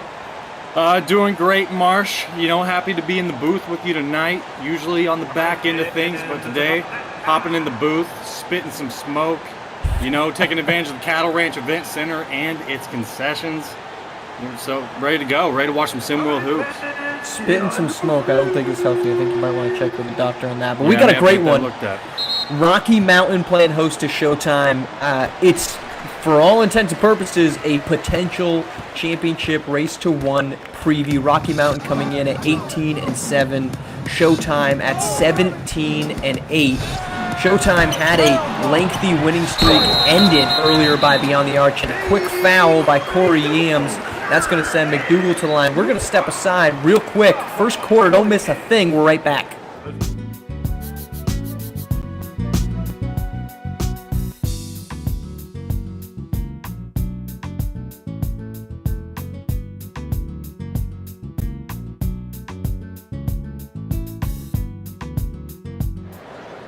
Welcome back to Quan McDougal, headed to the line here for Rocky Mountain. And Sam, like we said, big matchup, two teams that have been among the best in the league. Showtime, not so surprising. Rocky Mountain a little bit. Hot start, struggled in the middle, but since then, since being 5-3, they are 13-2 over the last 15 games. An incredible run that they've had. They're 13-2. What are you looking for out of Rocky Mountain in this game? Well, they're definitely going to have to do something to get the ball out of Bronny James' hands. Teams have struggled with that so far this season. Bronny's averaging 22.5 a game, as he couldn't get that one to go there. But you're not really going to be able to effectively do that. So maybe just focus on shutting down everybody other than Bronny James, and that might be the game plan.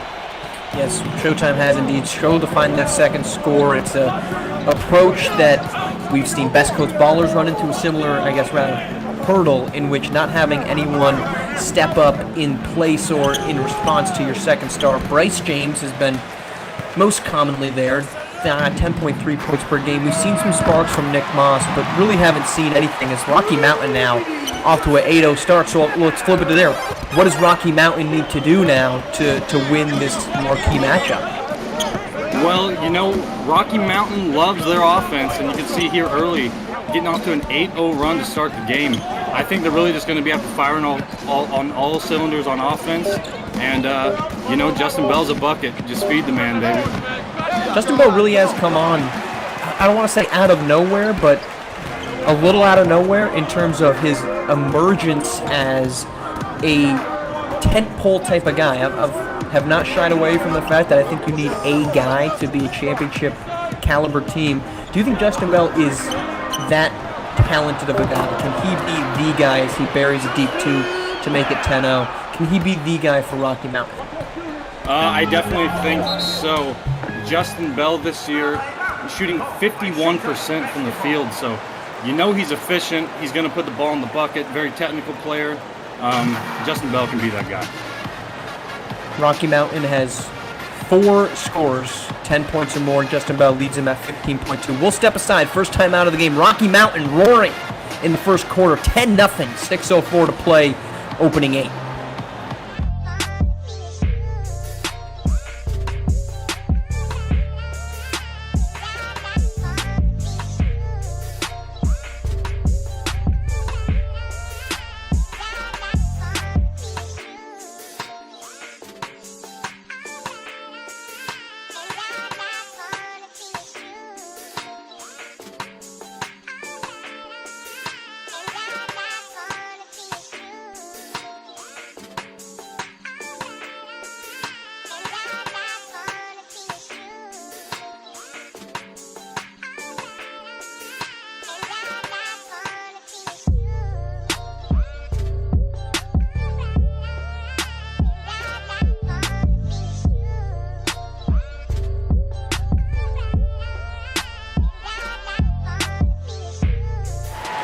Welcome back to Colorado. Showtime facing an early 10-0 deficit to Rocky Mountain. You're watching this on YouTube. Make sure to subscribe, like, comment, turn on the notifications, youtube.com, SimWorld TV. Every single SimWorld Hoops action will be broadcast here. So make sure you are staying up to date, staying in the know. A lot of great games as the final 5 to 6 games for every team starts coming into play, coming into the picture. The race to one picture and the eventual one team to rule them all will be decided. All of that here on YouTube and on SimWorld TV. Make sure you're subscribing. Showtime, though, not subscribing to many points, is a turnover there from Bronny James. And Sam, this is a matchup of teams. You mentioned not only does Justin Bell, we talked about having a lot of scores, but it's also two teams of very contrasting styles. Showtime, a top 5 defense. They allow just 65.3 points per game. The number 6th ranked opponent field goal percentage, 45% per game. Meanwhile, Rocky Mountain, they love to run it. They love to score. They're the 4th best offense in the league with the best field goal percentage as a team. Early on, Rocky Mountain's kind of dominated that. Do you expect that to continue? Or is there another avenue in which you think Showtime will try to rally back in this one and try to pull it off? Listen, in the game of basketball, you know things are always going to eventually level off and even out. The outlying numbers never stay around. Likely, Rocky Mountain's going to tailor off here, start playing more to the mean, and really, like you mentioned, the contrasting styles. This game's going to be the deciding factor. Of this game is going to be who plays their style the best. Is Rocky Mountain going to dominate the offensive end around the defense of Showtime, or is Showtime going to be able to shut them down? I'm glad you mentioned everything kind of regressing to the mean. The first quarters can be very, what's the word I'm looking for? They can be very not true, and that's not the right word, but they can make you think things that are almost a mirage, right? A big lead, a big deficit could be decided by simply one team hitting 4 of 4 from deep and one team not. As we get a charging foul called here on Nick Moss, and certainly the first 4 minutes of this game have been a little bit of that. Rocky Mountain hitting just about anything. Showtime with just the single bucket. But Rocky Mountain, though, we talked about Justin Bell. He's not the only piece of this firing squad that really gets it done for the Monsters. Lucas Banks, Daquan McDougal, Ireland Early, all averaging 10 or more points. Rocky Mountain is one of just 2 teams in the entire league with 4 10-point scores, along with Gotham 5. Is there one of those 3 guys that you would expect to see try to step up here alongside Justin Bell? I think Ireland Early, who, by the way, committed to New Mexico State today, to the Aggies.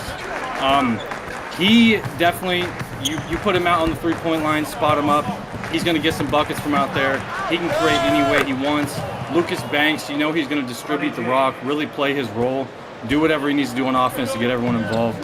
So, yeah, those are 2 guys that definitely step up and make their mark today. Yeah, Ireland Early 5th in the league. We're tied for 4th in the league for 3-pointers made at 63, which in the 30-game season you would think would be a little bit higher than 4th, but good old Trey Turner at 99, about to eclipse the 100 made threes mark as Lucas Banks, can't get it to go. Rebound to McDougal through 2 men, and a goaltending call here on Jackson McLean. Excuse me, you can't do that.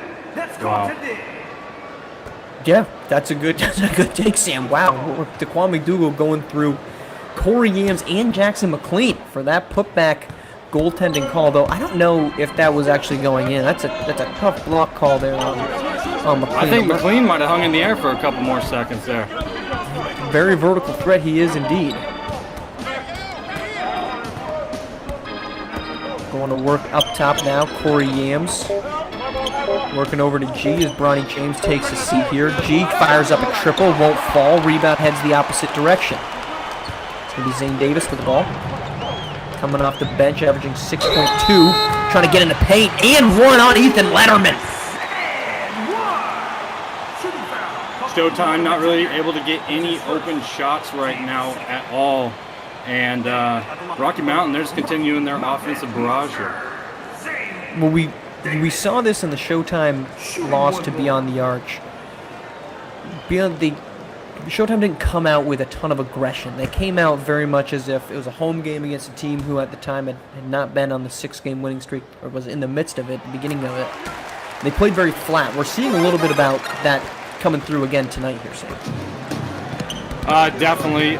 They've tried to get the ball moving on offense, but Rocky Mountain really has been keeping them from getting any decent looks, and they've been having to settle for some bad jumpers, like that one right there. Blocked there by Maury Washington, a 6'9", 254 nose tackle for Rocky Mountain. It's a great way to describe him. It's a big man for 17 years old. If I ran into him at 17, I would wonder what the heck my parents did wrong in feeding me growing up. But Zay Davis parries the triple, and it's 20-4 in the first quarter. Rocky Mountain, an early statement against Showtime.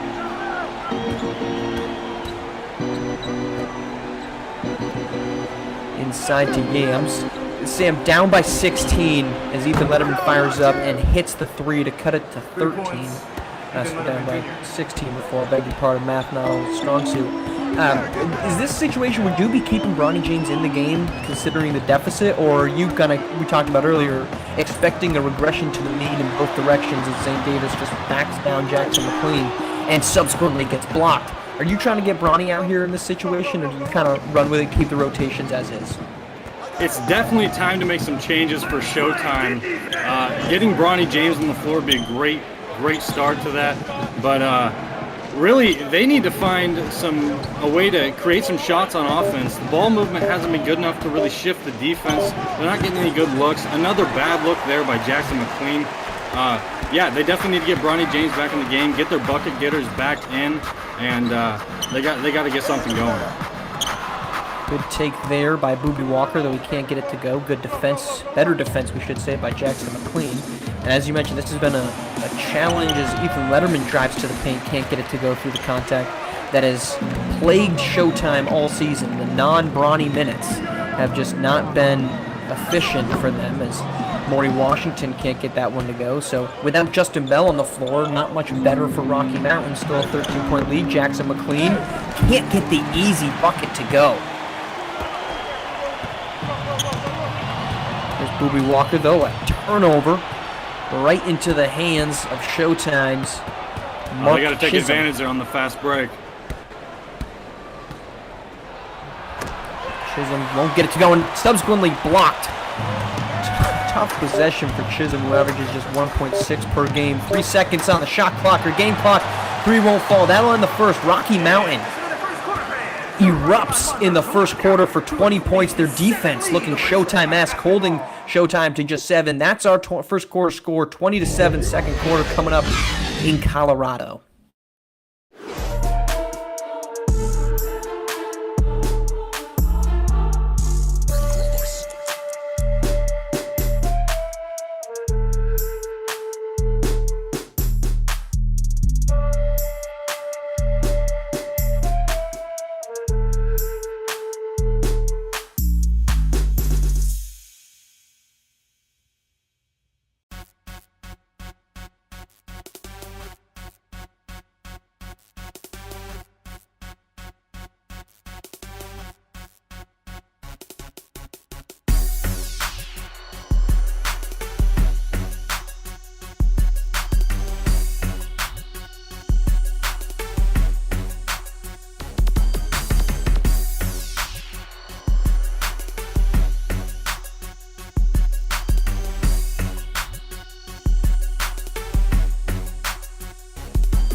We're back in Colorado. Rocky Mountain on top, 20-7, led by as many as 16 in that first quarter. Sam, what did you see? What do you expect to see here in the second quarter? Well, obviously, Rocky Mountain there, they were insanely hot from the field. They were not missing a single thing. Got some tough and ones to go. Really, I got to credit their defense, though. It's a lot easier to play offense when you're playing good defense. So. Yeah, forcing the team as a triple there gets Showtime to within 10. Playing good defense, certainly, making buckets, allowing you to set up from a set defense rather than the alternative.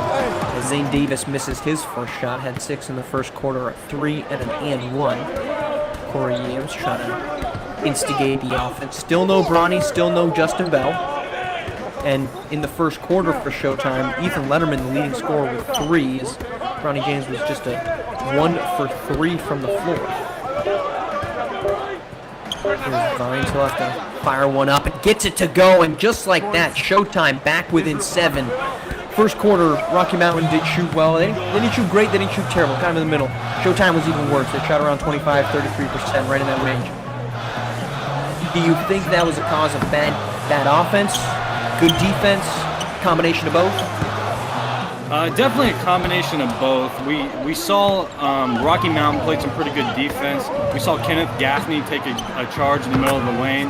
That was great to see. Showtime really hasn't been getting enough ball movement, though, to shift the defense and get open looks. So I think that's really the key here. Get Bronny James, get your scores back in the game, and get the ball moving on offense. Israel Vines trying to do his Bronny James impression. He's got the last 5 points now for Showtime. Hits the step back mid-range. Now it's tipped away, cycling around to Booby Walker in the corner, guarded by Vines. Inside, Lucas Banks can't get it to go, so the lid has shut here on Rocky Mountain. They started off red hot, closed with a little bit of a cold spell when Justin Bell took a seat. And that cold spell has continued. Swing over to Chisholm. Drive inside, can't get, no, does get that to go. Battles home, and just like that, a 10-0 run for Showtime, replicating the first quarter for Rocky Mountain. We got a ball game, 20-17 here early in the second quarter. Timeout on the floor. We'll step aside back after this.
Welcome back. Rocky Mountain, a 10-0 run by Showtime, has pulled their lead to just 3. 8 of those coming from Israel Vines, a pair of triples and a double, 2.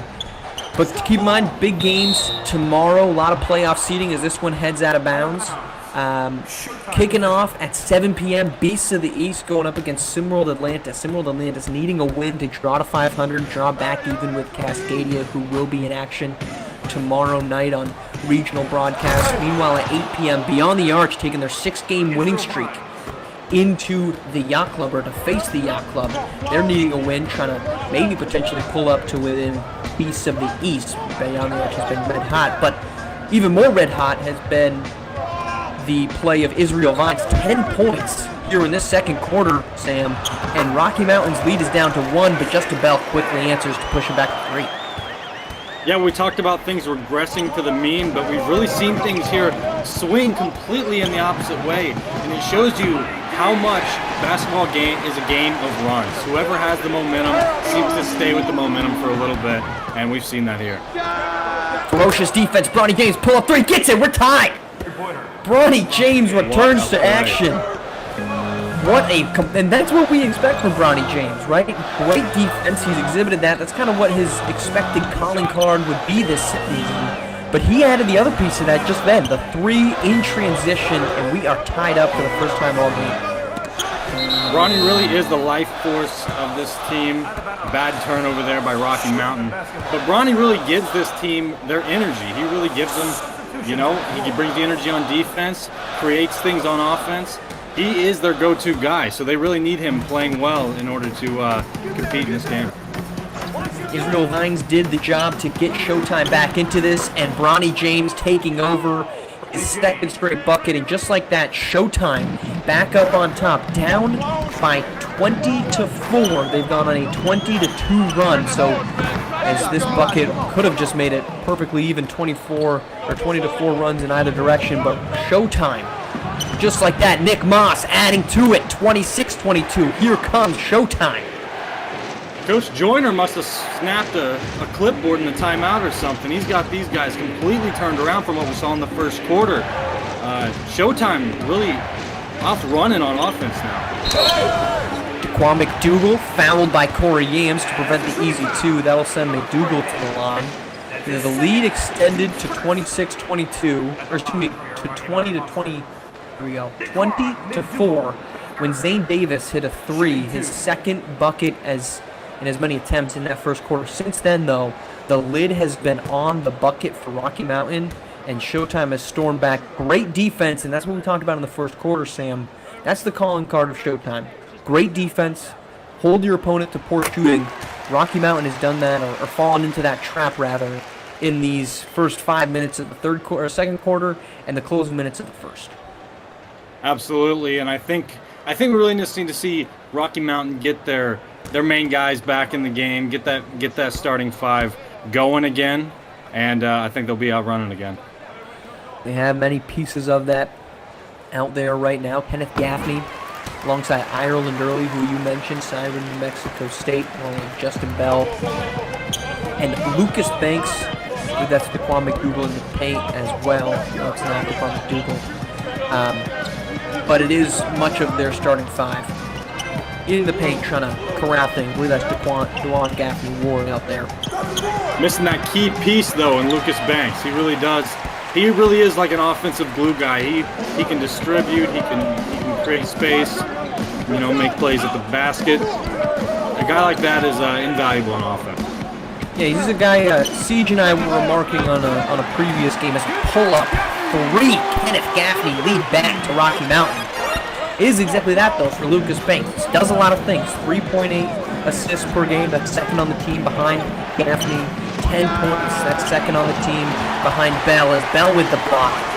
But his ability, Sam, rebound, get out in transition, completely changes the tenor of the Rocky Mountain attack.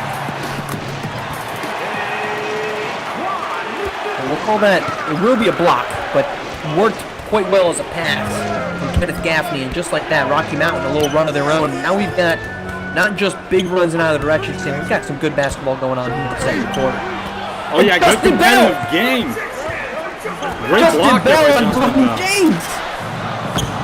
Ireland Early with the answer. There it is. Incredible sequence of events for Rocky Mountain. Justin Bell, the emphatic block on the Bronny James layup. Ireland Early, his first bucket of the game, doing what he does best, a corner 3. 32-26. Rocky Mountain back on top here in the second quarter. Sam, we are getting exactly what we were looking for in this one.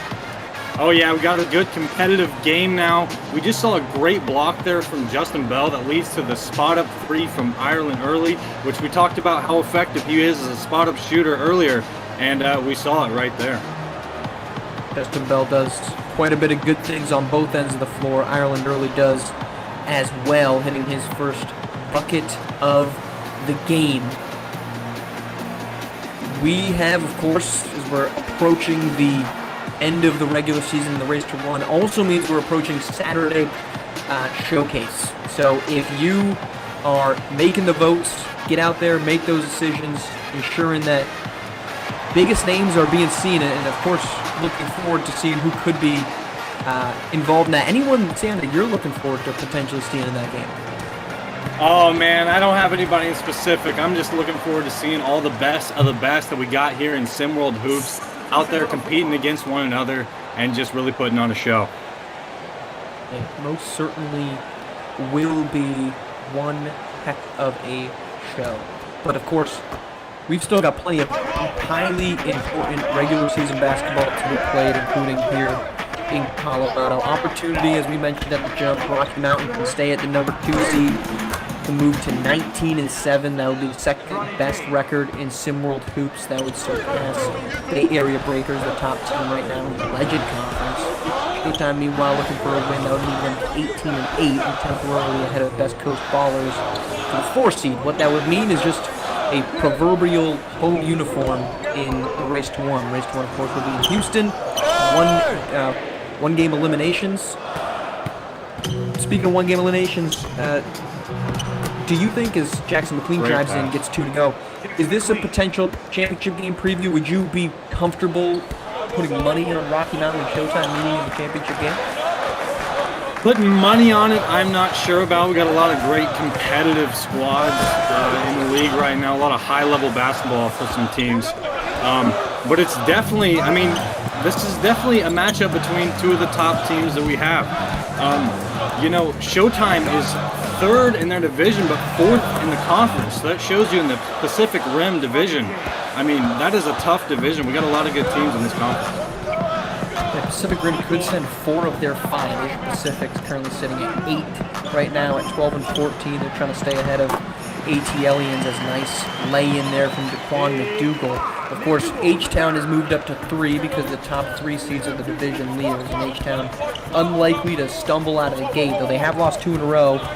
And mathematically, Yacht Club could make their way in as a nice feed from Bronny James to Corey Yance. And Bronny is just putting on a show now. He's getting to the basket. He's dishing some flashy dimes. He is literally just making the offense for Showtime go right now. Here's Justin Bell with the lefty layup, taking the lead back with 25.2. Justin Bell is doing everything in this one. The floaters, the middies, the threes, now the lefty layup offhand. Justin Bell showcasing a lot of what we have grown to be accustomed to here in this latter half of the season. Bronny James will run this one out. 10 seconds, half a second or a second and a half separates game and shot clock. James going to work on McDougal, tries to get that one up, but won't get it to fall, and that will end the half. Rocky Mountain built a big lead, only for Showtime to storm back. So the lead is 2 at the half. Sam, what are you looking for in the second half for both sides?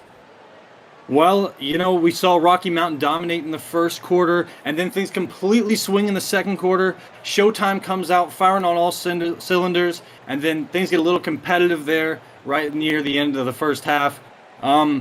Really, we just need to see both sides keep going at their strengths. Rocky Mountain needs to get things going consistently on offense again, maybe hitting some more 3 balls. They haven't really been shooting from there in the second quarter.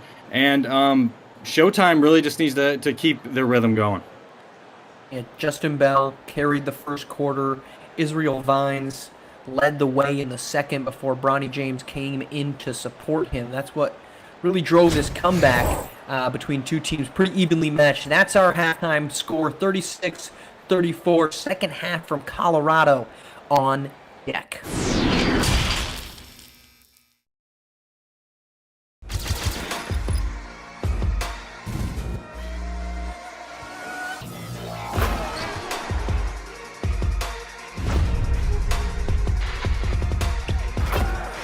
To make it 2-possession game, and they will. Definitely gonna have to look elsewhere. Oh!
Will. Welcome back. Third quarter about to get underway here in Colorado. Rocky Mountain on top, 36-34. Sam, three things from your end, and we'll dive into them individually, but what are three things that kind of stood out to you in that first half? Well, first, I want to say, Israel Vines, I think Showtime's got to get him on the floor a little more. He came out there in the second quarter, 4 minutes, and shot perfect 4 for 4, so he's really been going tonight. Probably should get him some more burn. We've seen for Rocky Mountain, Kenneth Gaffney, been doing a great job, took a good charge earlier in the game, been playing great defense. Getting everyone else involved, has 5 assists. We've seen some great things from both sides. We'll see how it goes. You mentioned Israel Vines, 10 points, pair of threes, obviously going 2 for 2 from deep will help you out as Bryce James gets going. But Vines has kind of been relegated to bench roles. He's been an efficient scorer, 52% from the floor, 45% from deep, but averages just 5.5 points per game, due in large part to those lack of minutes. In that second quarter, though, he showcased the ability to be the second fiddle that Showtime has completely lacked, as Ireland really can't get the Team 2 to go. Yeah, Showtime is a very, very deep roster. They got a lot of guys who can put the ball in the bucket on the team. Maybe not any second option that's super obvious, that always steps up. And maybe right there, like you said, Israel Vines can be one of those guys. Maybe that's something they experiment with later on.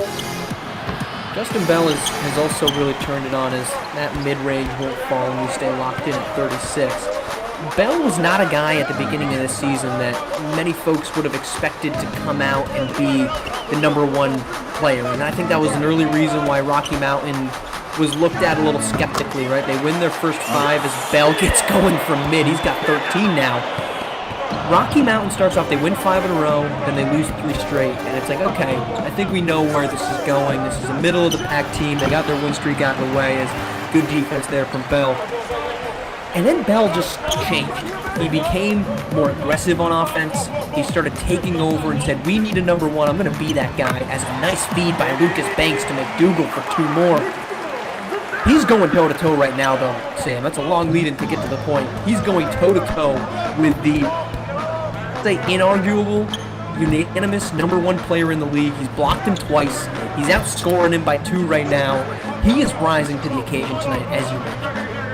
Absolutely, and I think that really is one of the big turning points in the season for Rocky Mountain, is just making Justin Bell the center point of the offense. The way he plays ball, he is so strategic. He gets into open crevices in the defense, just super tactful about the way he plays the game, and I love watching that style of basketball. Completely has changed the tenor of what this Rocky Mountain team can and has turned into. No one would have expected a 13-2 or 13-4 run since that early start, as the 3 falls there from Bronny James and timeout from Rocky Mountain. We'll use this opportunity, though, to let you know to make sure that you're following us on social media. SimWorld4K, Twitter, Instagram, always content going up. Make sure you are joining, following, turning on the notifications there as well. And of course, if you want to join the team, we're always looking for more people to cover the league, whether you want to be on the backside, be behind the mic, be behind the scenes, as Sam typically is. He's taking the momentary hiatus from behind the scenes to join the front side of the camera. Discord.gg/SimWorldNBA. Submit your application and join the team today. Rocky Mountain on top, 42-39, 4:45 left to play here in the third quarter. It's been a game of runs. Rocky Mountain, if you're just joining us, Rocky Mountain got out to a 20-4 lead, only for Showtime to storm back on a 20-2 run of their own to take a brief 26-24 lead. Since then, lots of trading of buckets. Rocky Mountain led by 2 at the half, currently up by 3. Big night from Justin Bell.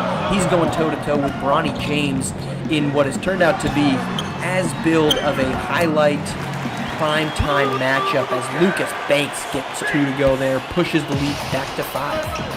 There we see Lucas Banks get in the game and immediately start making an impact. The vision that he has, and good defense there, good drive. Matt Jackson McQueen, though, finishes up the dirty laundry. Lucas Banks, you said it earlier, but his vision, I think, really is underappreciated at the guard position. He just plays so efficiently, so relaxed, shoots the ball exceptionally well. He just has an overall game that just makes you feel so comfortable so long as he's on the floor. Well, we talk about him being a great distributor at the guard position. Keep in mind, this guy is 6'8". So add that on to the fact that he's doing what he does while he's on the floor. Right there, we see him finish again. I mean, this is such a valuable player to have on your roster. He really does do just about everything that you could possibly want from that guy, and I think it's what changes. Justin Bell has changed this team for the better in terms of star power, as a 3 or deep 2 falls there for Bryce. But Lucas Banks has changed his team in terms of you will always have a guy on the floor that can make a play, that can make a move, that can keep the offense running, that can get the ball to the stars. Justin Bell coming up short there on Michael Jordan-esque fadeaway. And Lucas Banks really does fill a lot of the gaps without necessarily doing anything exceptionally out of the ordinary. Well, the great part about that is the fact that, oh wow, absolute brick there by Ethan Letterman. But the great part about that is the fact that you can then run a lot of your main guys off the ball. You can run them on off-ball screens, and at that point you're getting open shots, and we see Lucas Banks again taking it into the paint. An impressive move there from Lucas Banks. Banks is compositely ranked as the 36th player in the country. He's been a highly efficient, highly competitive piece to this roster. A roster that is exceptionally deep, as Jeff McGee can't get that to go. Board and good defense again by Justin Bell. Justin Bell is using that 6'6" frame to alter that shot, as he has multiple times. Here comes Banks, kicks it out top. 3 from Walker. 4-3, gets it. There it is right there. You see Lucas Banks post up on the block, draws the double team, defense collapses, kicks out to the wing, Booby Walker for 3. One of the comps that Siege and I had come up with is Lucas Banks, surprise, surprise, in on the steal from Chisholm. He wants to go the other way. Dumps it inside to Walker. Walker, past Bryce James. 2 more. That's an assist for Lucas Banks. 2 more points for Booby Walker. But the comp we had come up with for Banks was Drew Timme. Just a great post facilitator.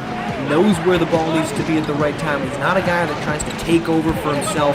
Then he's got really good post moves against really good basketball players. Just always a threat to alter the game. Absolutely, and these point forwards is kind of really what he is. He's more of like a point forward style at 6'8". I mean, it's super valuable. Can play 4 or 5 positions on the floor, offensively and defensively. So this third quarter looking a lot like the first quarter. Rocky Mountain's defense has tightened up and Showtime's offense has evaporated. And of course, as we saw in that first quarter, no Bronny James out here, as Justin Bell, the half spin, kicks it out on top to Gaffney, swings it to Walker inside to Washington. He's got the size advantage on Bryce James, decides not to use it. I don't know if you've noticed, Marsh, we see a bit of a change of strategy here by Showtime. Oh, Justin Bell, 3 more. What a shot by Justin Bell. But as I was saying, we see Showtime doubling near the paint now.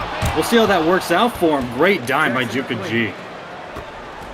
Well, it doesn't help at all when Justin Bell can shoot with a hand in the face. 11-point lead here in the third quarter. Justin Bell playing with his food, going at Bryce James, can't get the finish. And he doesn't get that one to go there, but you see the way he played around the screen. You love to see it. Took the slalom course to the hoop, was unable to finish the gate though, and that will end the half. 56-45. Rocky Mountain comes out hot in the third quarter, lead by 11. 8 minutes to go after this. Well, we did it. We sealed the bad out and the good in. Take a second and look around you. Go ahead. We have everything we've always wanted. We'll want for nothing. Excuse me. I really love it here. Thank you. We have all these beautiful avocados from Mexico, but where are the chips? I'm sorry? The chips are outside. Why are they outside? The chips are outside!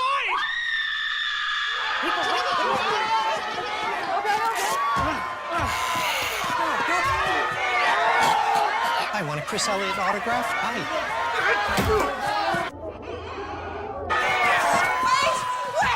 Wait! Please, avocados taste great on lots of things. See? Avocado toast. We can still make this work. Oh, Wi-Fi's down. No. Avocados from Mexico.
Welcome back, fourth quarter here in Colorado. Rocky Mountain Monsters on top, 56-45, building on a 2-point lead at the half. A game of big runs, though certainly a lot of excitement in that third quarter.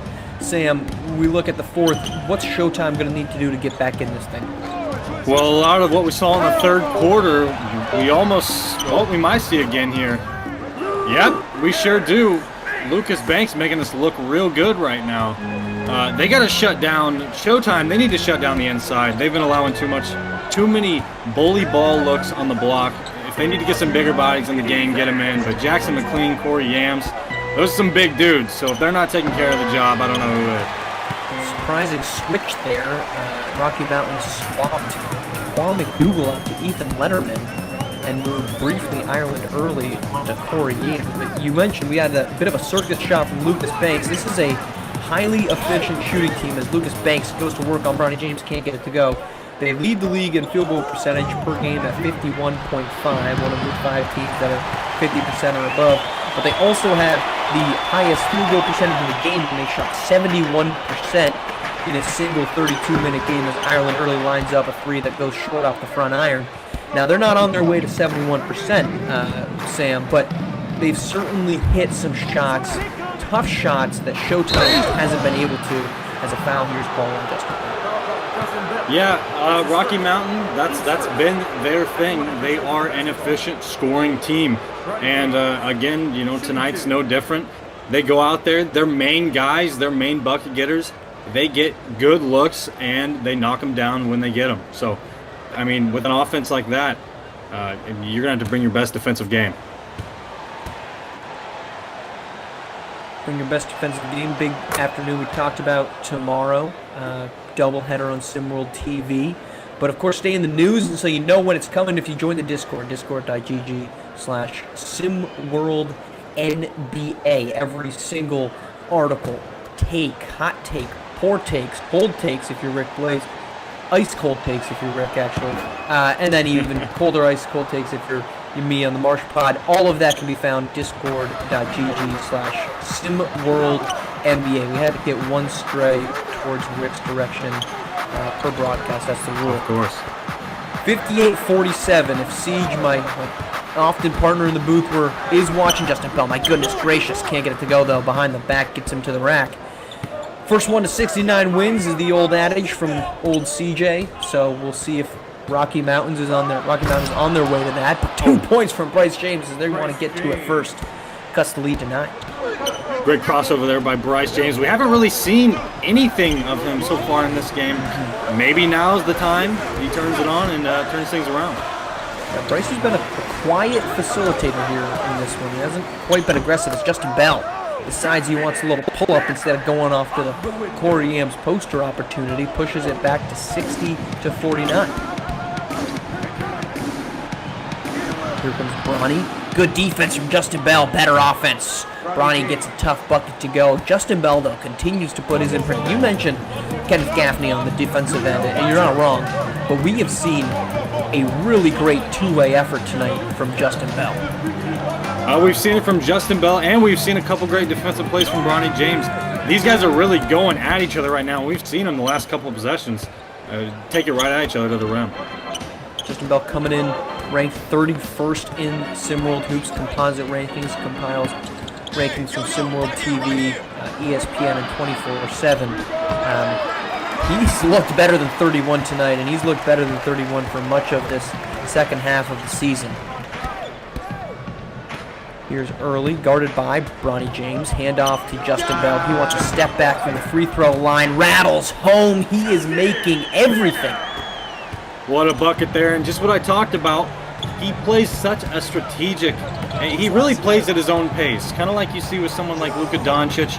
They get to their spots, they get themselves in rhythm, and they knock down the bucket.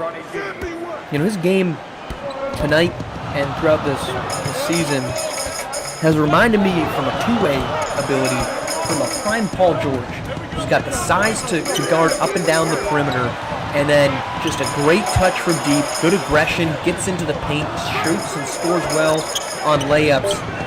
He's looked highly efficient and highly elite.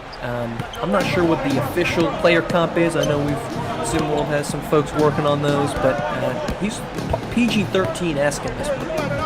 Definitely Paul George. Like, he has that smooth game like PG has. You know, when you see PG play, it's like he's just in a constant dance, just kind of flowing around the floor like water. And I see a lot of that in Justin Bell. You know, Paul George plays, like you said, it's so smooth, but it never feels.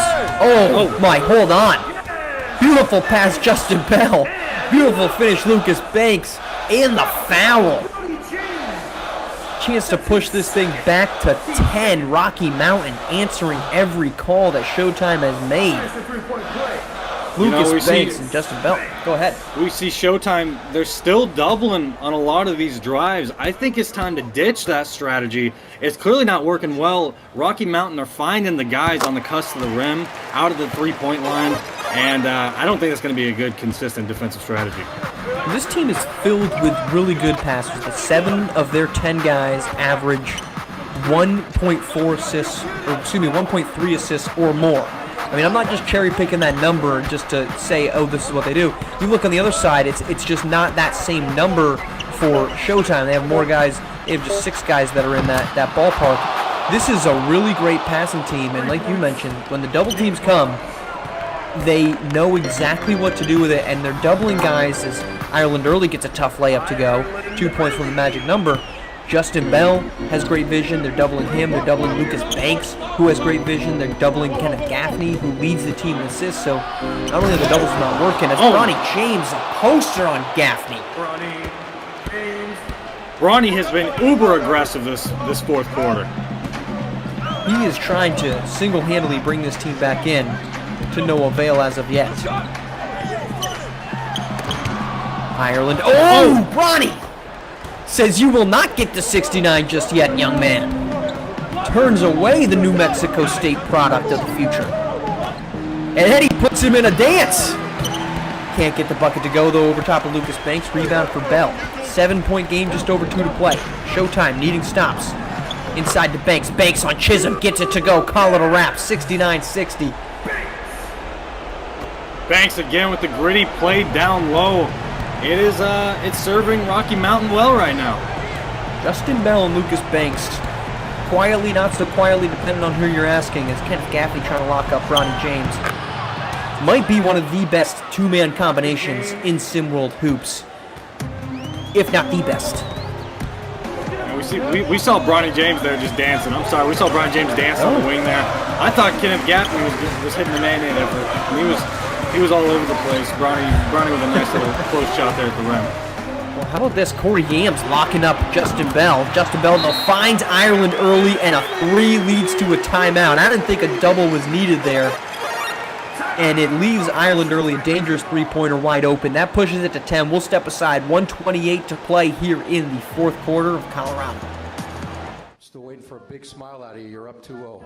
What's the story? Are you not happy, or you're only half happy, or? Still to be happy about. You're up 2-0. Job's not finished. Job finished? I don't think so.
Welcome back to the fourth quarter. Just under a minute and a half to play.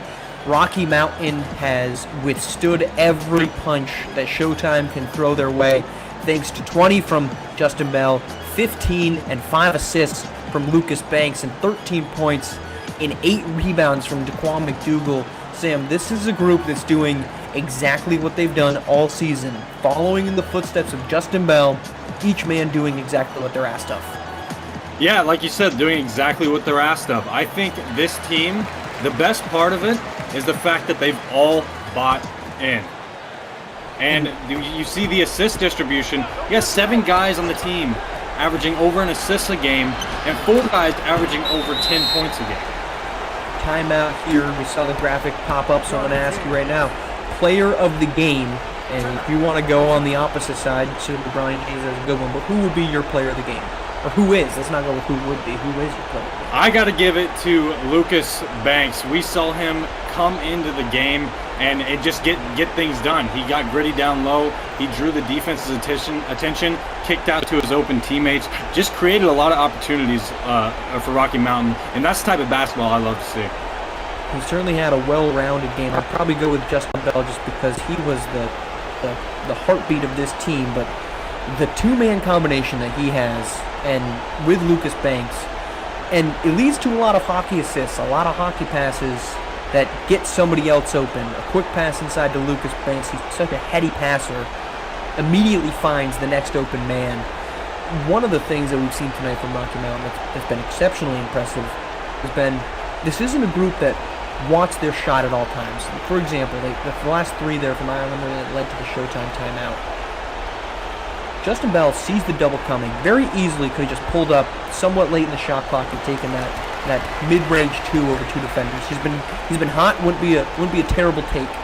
Instead, he finds Ireland early wide open. This is a selfless team. You mentioned heady passers, but selfless passers that are unafraid of just finding the guy that's open and trusting him to make the right shot. Absolutely unselfish, and a guy like Ireland Early can put the ball in the bucket. We've seen that before, and he is perfectly okay, just like he's done in this game. He's had 2 3-pointers, both just spot up in the corner, wait for your opportunity, knock down the shot when the opportunity presents itself.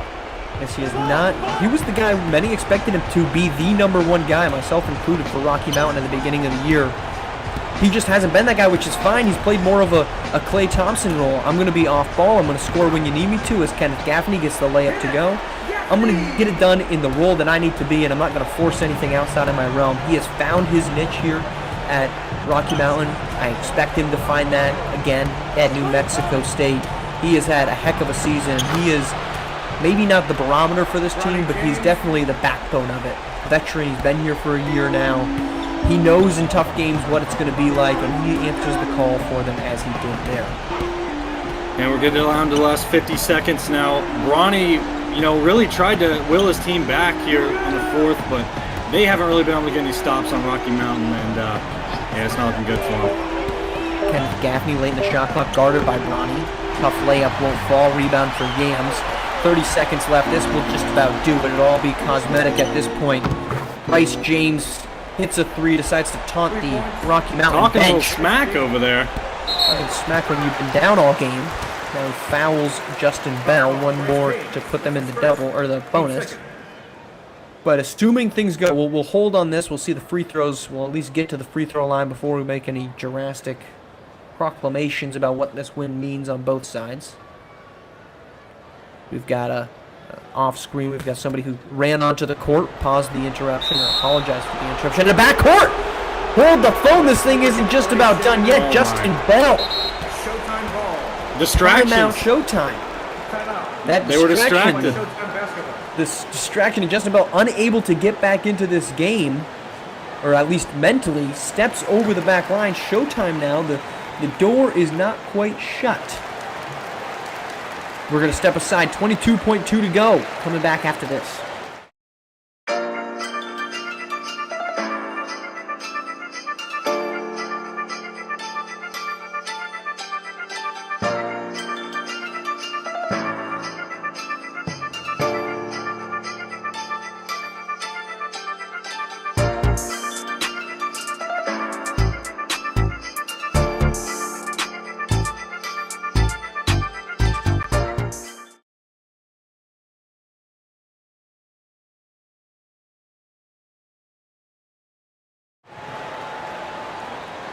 All right, so as you guys just saw there, we had a fan run onto the court there over the last few seconds and created a little bit of a distraction. Rocky Mountain is got a backcourt violation afterwards.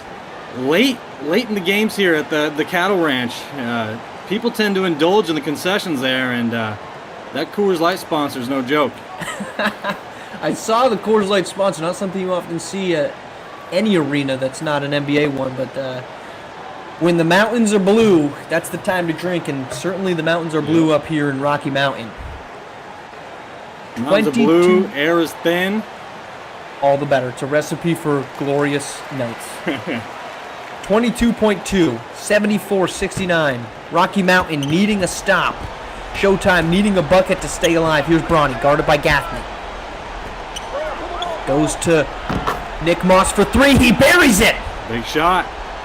Hold the phone here. 2-point ball game. Justin Bell trying to inbound. Can't find anybody. He will get it into Kenneth Gaffney. Foul called by Moss. That will send Gaffney to the line. Justin Bell, though, really tight up against that 5-second clock for a violation. Does get it into Gaffney, but it's now a 2-point game. Gaffney has not missed a free throw. We will see if the announcer's jinx is in effect in Colorado. Hey, when it comes off, grab it. First one up. Gets it. 3-point game. No timeouts for Showtime. They'll have to push it on the inbound. Hey, when it comes off, grab it, baby. Second free throw Who got shooter, huh? to push it to a 2-possession game. Gets it to go. Ice cold. 4-point game. Now in need of a big bucket is Showtime. Bronny up to Bryce. Bryce for three. Can't get it to go. Rebound Lucas Banks, and they will foul.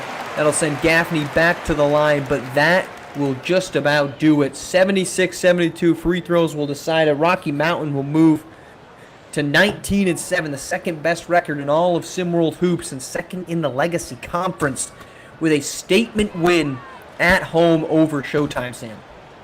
Yeah, I think this win right here shows a lot. Shows that Rocky Mountain is just as legit as anyone. I mean, we've seen their key guys show up today on both ends of the floor, and I think this win only further legitimizes the spot in our rankings. They have now moved to 14-4 since that 3-game losing streak early in the season. 19-7 overall on the season. Bronny James's three at the buzzer means nothing. That will do it. 78-72 in Colorado. For my partner in the booth, Sam, for the production team, thank you all for joining us. Back for more SimWorld Hoops action tomorrow night, and as always, see the game, be the game.